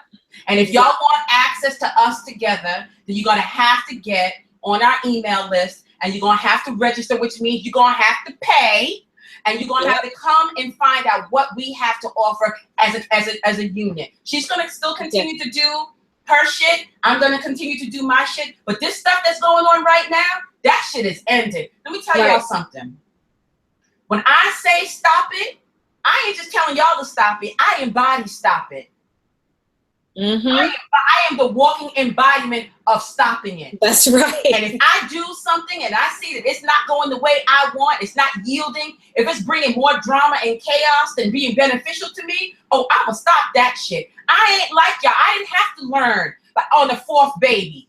Oh, maybe this wasn't a good idea. The fourth out of wedlock baby by the fourth looking ass nigga. I stopped that one because I get it. So once we see what's been going on, how people have been trying to turn us against each other, how people have been lying on me, lying on her, feeding off of us. I mean, there are literally hundreds of videos now in response to the stuff that you and I are to get the fuck out of here. This is what's going to happen. Y'all want us together? And y'all better do what's necessary. Now y'all have to do the work. So you're going to get on our email list, and we will provide all of this information. Right. The information is there. If you look on the info bar, and we'll make sure, and we'll comment when this video renders and the comments are open. We'll put it in there, but it's also in the info. It has the mailing list to Breukelen Bleu, the mailing list to me. We plan on merging some of these, but for now, join both. Like I said, we are going underground, and here, the stuff that you see right now that you're getting for free, you have no freaking idea the stuff that we have available. Like, we are planning an event that you will not even, it'll be like nothing you've ever seen before. Not only is it going to be information, you look at all of the gems you get for free. But Breukelen and I are working on, people have been saying, y'all need to write a book, y'all need to write a book. It's gonna be part of that. And the people who sign up for the mailing list are going to be the ones that are going to be privy to that correspondence. And the people who sign up for the mailing list are going to be privy to our private video hangouts, because like I said, it's not like we are going to stop doing these hangouts. We just are not going to have it open to everybody. Right. We are going underground. That means that it's exclusivity. So if you want to be part of the community that is exclusive and troll free, you're gonna have to sign up for the mailing list so you can be kept in the loop. Right. You got something else to say? No, that was it. I mean, I really think it's important for us to understand. Listen, ladies, what we also want to model to you what craftiness looks like. When you start doing something, if you are attempting to do something and you see it's not, you need to make some adjustments. Make the damn adjustments. Don't keep going at it and beating a dead horse and not make the necessary adjustments. Make the adjustments. And so we are making adjustments. And listen, let me just quell all the fears right now, Miss Crystal and Karazin, because this seems to be a big deal. Breukelen Bleu is not trying to take over beyond black and white. I am not. Listen, my personal life is one thing, but my message is not about swirling. That's not my focus. Okay. I have no desire to take over Crystalline's platform. I'm not trying to turn Crystalline into me. I'm not trying to milk her and use her and ride her back. Listen, I got motherfucking talent. Okay? Yes, I got talent. I don't need to do some conspiracy shit, trying to take over some clandestine black op shit to take over somebody else's platform. That's right. Listen, I don't have to do that. So y'all can calm the hell down. Crystalline is still going to be the Crystalline that y'all know and love. She's just going to be a bigger, better, stronger, faster, $6 million Crystalline Karazin trademark. That's who she's going to be. Yes. And she's going to make those small adjustments to protect herself, to better protect her platform and her message, and to protect y'all. That's all she's doing. And listen, we all need help. I have a mentor who I go to still to this day, and she gives me counsel. I got a circle of sisters that give me counsel. They got my back, and they tell me the truth, even if I don't want to hear it. And my mentor would tell me, don't do it like that. Do it like this. Okay, I understand why you want to do it like that, but that's emotional. Keep it professional. I have a mentor. Y'all hear me talk about her all the time. So don't hate on Crystalline for taking a little mentorship. I'm not going to be beating Crystalline over her head with dark wisdom for the next 5 years. I'm helping her through this transition period. And she's going to go about her business. I'm going to go about mine. So calm down, okay? Nobody's trying to turn the girl who swirls into some dark witch. So calm down. All I'm doing is help. I see a sister where she needs some wisdom that she doesn't have because she's lived in a different ecosystem, and I'm giving it to her. And guess what? She is also giving me wisdom about her ecosystem. And if you want to hear what I learned about it, go find my Dust to Side Chicks video, where you will hear about how I done infused her with the dark, and she done shown me the light. So this is an exchange of equals. So knock it off. Okay, everybody, just calm the fuck down. Calm down. We're going underground, and we're going to do this, and it's going to be good. And those who are about that life and who are really about it will learn to stop judging and start discerning. And suspending this either or. It's not either or, it is both. The most powerful bitch on this planet is a black, think of Storm from the X-Men, ladies. Storm controlled the elements, right? She can make the sun shine, or she can bring in a goddamn thunderstorm, a tornado. That is what we are going to help Black women start to embody. We're not trying to take each other over, and we're not trying to cancel each other out. So y'all can calm down, okay? I'm not trying to kill you, girl. I'm not trying to suck her blood. I'm not doing any of that. Okay, so calm down. We're still in it to win it. We're just gonna do it differently. Those who are not worthy will be filtered out. Exactly. Will be filtered out. That's men and women. If you're not worthy, you're gonna be filtered the fuck out. That's right. So right. And men are not gonna be allowed on our private, like this for the light and dark feminine. No, because it's not for men to hear. It's not for you. It's not gonna be for you. Right. Exactly. That's it. That's the announcement. I'm gonna actually be making some changes to my platform too. And I'm not gonna announce those. Y'all will just see it when it happens. I told y'all I'm not going to be on YouTube forever. I told y'all that I'm not going to always just be giving for free hours and hours and hours of work. Y'all now see who I am. I have shown myself approved. I have shown my quality as Breukelen Bleu, first of her name. I have shown my quality. So at this point now, I think y'all get it. So if you want access to me and some of my works, I suggest you get on my email too, because there are going to be some changes. A new sheriff was the old sheriff, but she's back in town now. Right. And I'm just telling you that. So but yeah, between Crystal's gonna continue being Crystalline, and we will continue to do joint ventures, in addition to our own separate entities, but we will come together at times to bring the light and dark, feminine, and the power of both to Black womanhood. We're gonna do that. We're just gonna be doing it behind the scenes. So those of you who are lucky enough to show up tonight, you lucked up because you didn't know you was getting this was the last ticket. You didn't know that shit. Now you know. Last ticket from the train outside. Right. Outside of Blackistan. Right. So Crystal, I want to thank you so much for this opportunity. This has been such a learning opportunity for me. I had no idea when I hit you up and say, "Ooh, I see you got yourself in a pickle. We need to talk." I had no idea that this was going to turn into this thing, and I have learned so much, good and bad things. And I want to thank you for allowing me for being teachable, so that I could pour into you some of the things that I know that some Black women poured into me. Right? I'm not some omnipresent. Someone taught me, and I was willing to share it with you because I saw that you needed my help. And I appreciate your being teachable. And I appreciate you sharing your platform with me, letting me speak. And listen, ladies, don't hold Crystalline accountable because I curse. Crystalline did not tell y'all to abort Black male babies. So stop say that she said that. That's some shit that my ass said And it was an extreme measure to prove a point. It was a part of a think piece to get you thinking. Stop attributing that shit to her. She didn't say that.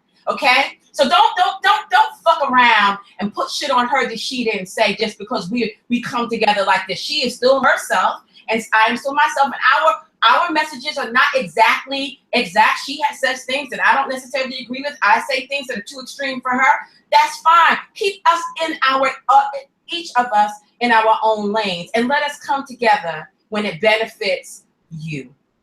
And I want to thank y'all for being willing to let me. I know she cursed. Yes, Pia, she cursed, but she don't curse as much. You know, I curse. It's a part of my shit, and I don't give a damn.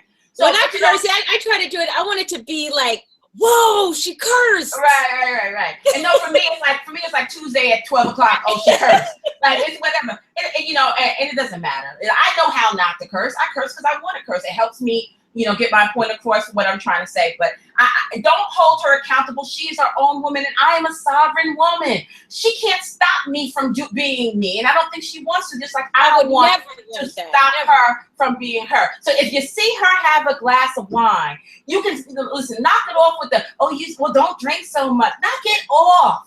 Right. I'm not turning her, sullying her, and turning her into some Jezebel whore woman who all she does is fornicate and drink.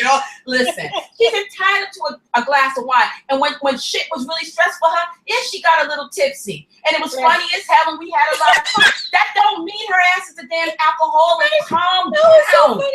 I mean, I look at myself. You were hilarious with that grime in your mouth, girl. It was hilarious. But we had fun. You were stressed the fuck out. You had a horrible week. Anybody can get lost after a week like that. So y'all listen. This is what I want to be my last word, and then of course this is your platform, so you have the final say. But I want to say this, ladies: don't do to us what they do to us. Don't create these Puritan-like, unreachable, unrealistic standards of perfection that we have to model to you in order to be worthy of your ear, in order to be worthy of your time. Don't make us feel like if we make any mistakes that we're going to be paid for it. We're going to be paying for it for the rest of our lives.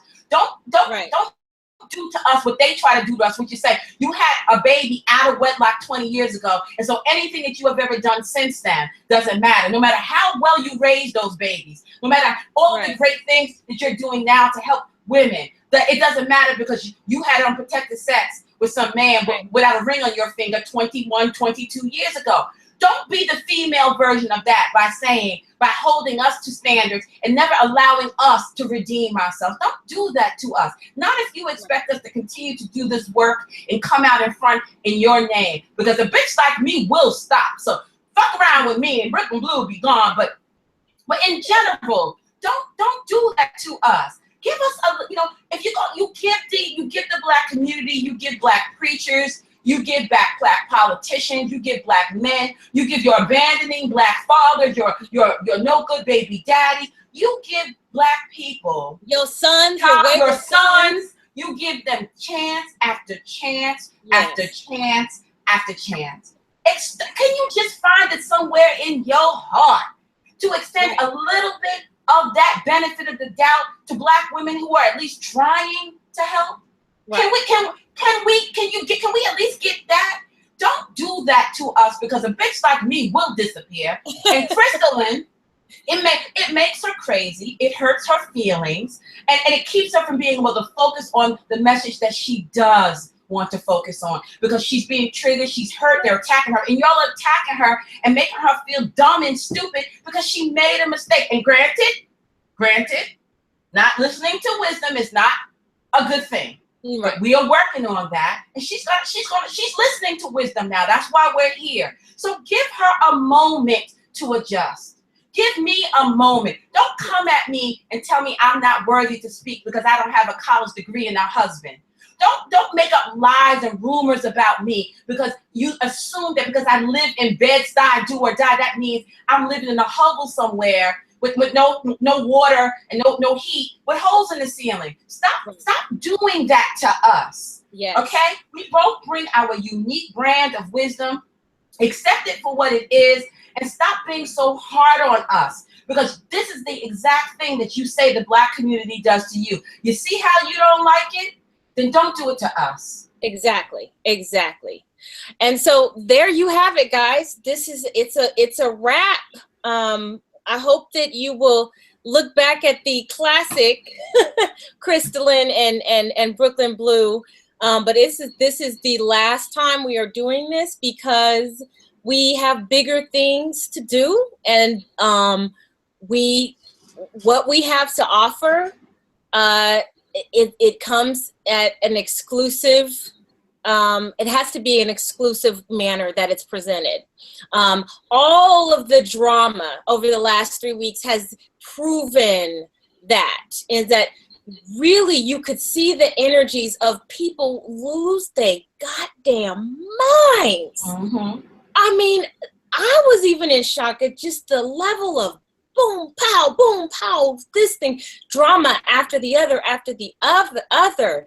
And yes, there are some things that you do have to go into the dark and discuss.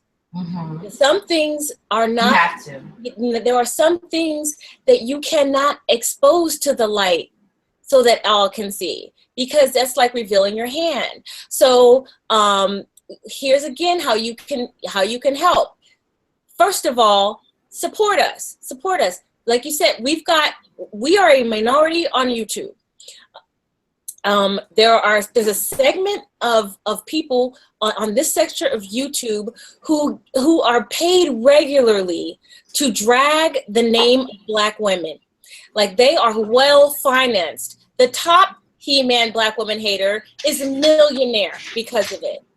The second white supremacy pimp is also financed by this. So support if you want to see something different, and that's not just me and Breukelen. It's just like, if you see somebody else on here trying to be that voice, support them too. And it may not always just be that you got to open up your pocketbook, but I mean, everybody's got $1 or $2, but I'm talking about, sharing their YouTube channel, giving them some shine, support. Let's support each other. Let's stop the infighting too. Let me just say this one. This is like a revival. It's like church. Every time you think, it's like, oh Lord, I thought we was done. Pastor gonna ask to pass the collection plate again, and then they go start preaching again. Lord, okay, I'm doing this right now. We need to stop the infighting. Okay. I have seen it on different people's channels, and I don't get involved, and I will not get involved. I won't even like the video. If I see that it's like one sister who's like, supposedly we're all in this together to elevate. We are here to elevate each other. And when we start with this nitpicking and infighting and gossiping and factions, don't you understand that people, our enemies are looking at us saying, yay, good, divide and conquer, because that's what it's about. Why do you think, the way that things work, the way that people get shit done, you think that they all have hive minds? You think that everybody is the board collective that can work together on one thing? It goes back to No Wedding, No Womb. I got 100 bloggers. Some of them were like, I can't stand swirling. I can't stand that you got this book coming out, but you're right about this. Right. You're right about this, so we're going to work together on this because we had a common goal. So what I'm seeing right now is that you've got this emerging group of powerful women who want to be that counter voice, who wants to elevate. And I am saying to you, and this is the last time I will address it, don't pull me into your bullshit. I got enough bullshit that I'm dealing with on my own. But I will say this, I have been seeing some stuff behind the scenes, and being that I've been in this game for 6 years, I know how this goes. You try to rise up and do something, and then there'll be people who will come and try to tear it down. And so you are individually, and you as a collective, as a group, we have to say the one thing we have in common is that we want the betterment of Black women. And you have to use that as your cornerstone. And not everybody is going to have the same method. I mean, Martin Luther King and Malcolm X and Marcus Garvey and all these other, they weren't of hive mind. They had different ways of getting to the same thing. And so this is what I'm saying to you. If you really want the betterment of Black women, put this petty bullshit, bitchy ass, catty bullshit to the side and get to fucking work. And yes, I cursed because I want to make sure that you got the message. If y'all got the message, then I want to see some changes. Brooke, I'll let you have the last word.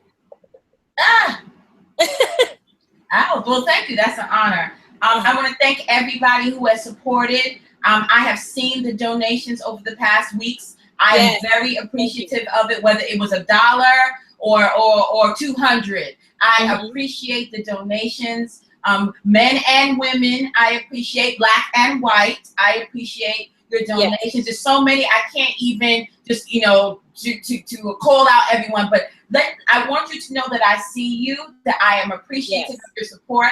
I'm also appreciative of all of the emails of support that I've gotten from both male and female, Black and white. I've gotten even some emails from Black men saying, I appreciate your work. So I appreciate the fact, I appreciate that you see me, that you recognize me, that you see that my intentions are really good, that I really am trying to help Black women. And I appreciate your being willing to make offerings. In goddess circles, it's called an offering, paying tribute. When you give to someone, in honor of something you feel that they have blessed you with, you make an offering. And I accept your offerings humbly, and I'm thankful to all of you. I'm thankful to the people who have supported us in our hangouts, Crystalline, who've come and shown up, those who come later and watch.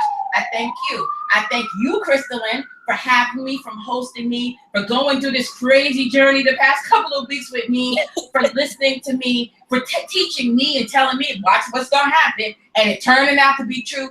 I thank you. And I thank my supporters, those who didn't quite understand what was going on. You were a little confused. You was like, what the hell? What were you doing? What were you... Listen, I understand. Y'all didn't really understand. I appreciate, even though you didn't know what was going on, those of you who hung in there with me, I appreciate it. I appreciate my inner circle of sisters who always have my back, who keep my head on straight, and who make sure that I am accountable, just like I hold other Black women accountable. I appreciate you. I appreciate my mentor who taught me, who saved my life and saved my son's life, that made me strong enough. First I became strong, and now I'm becoming powerful. I thank you. And I thank my mama, who's probably watching right now. Mama, who's been supportive. Who texted me earlier when I was telling my story and said, let her talk. And I said, I'm just trying to get it out. I thank my mother, who has watched me emerge into this person and supports me. I thank everybody. And even though I'm a dark goddess woman and I can come hard, I'm still a woman. I can still be gracious. I can be soft, and I can be compassionate, and I can be humble in the sight of people honoring me. So I thank all of y'all for that. Thank you so much. All right, guys, have a good night. Make it a great weekend. I want you all, everybody who's listening right now, I want you guys to do something new. Shake yourselves up. Do something, read a book, read something different, do some research, get out there, get off of YouTube. Sometimes you got to give yourself a vacation. All the drama goes away when you close the laptop, when you push that button off of the cell phone. Those of you who have supported, thank you. Again, all the links of what we discussed, if you want to help us out, if you want to join the mailing list, is all in the info box. Keep swirling for those who choose to. But remember, whether you choose to or not, character above color, always. Until next time, I love you guys.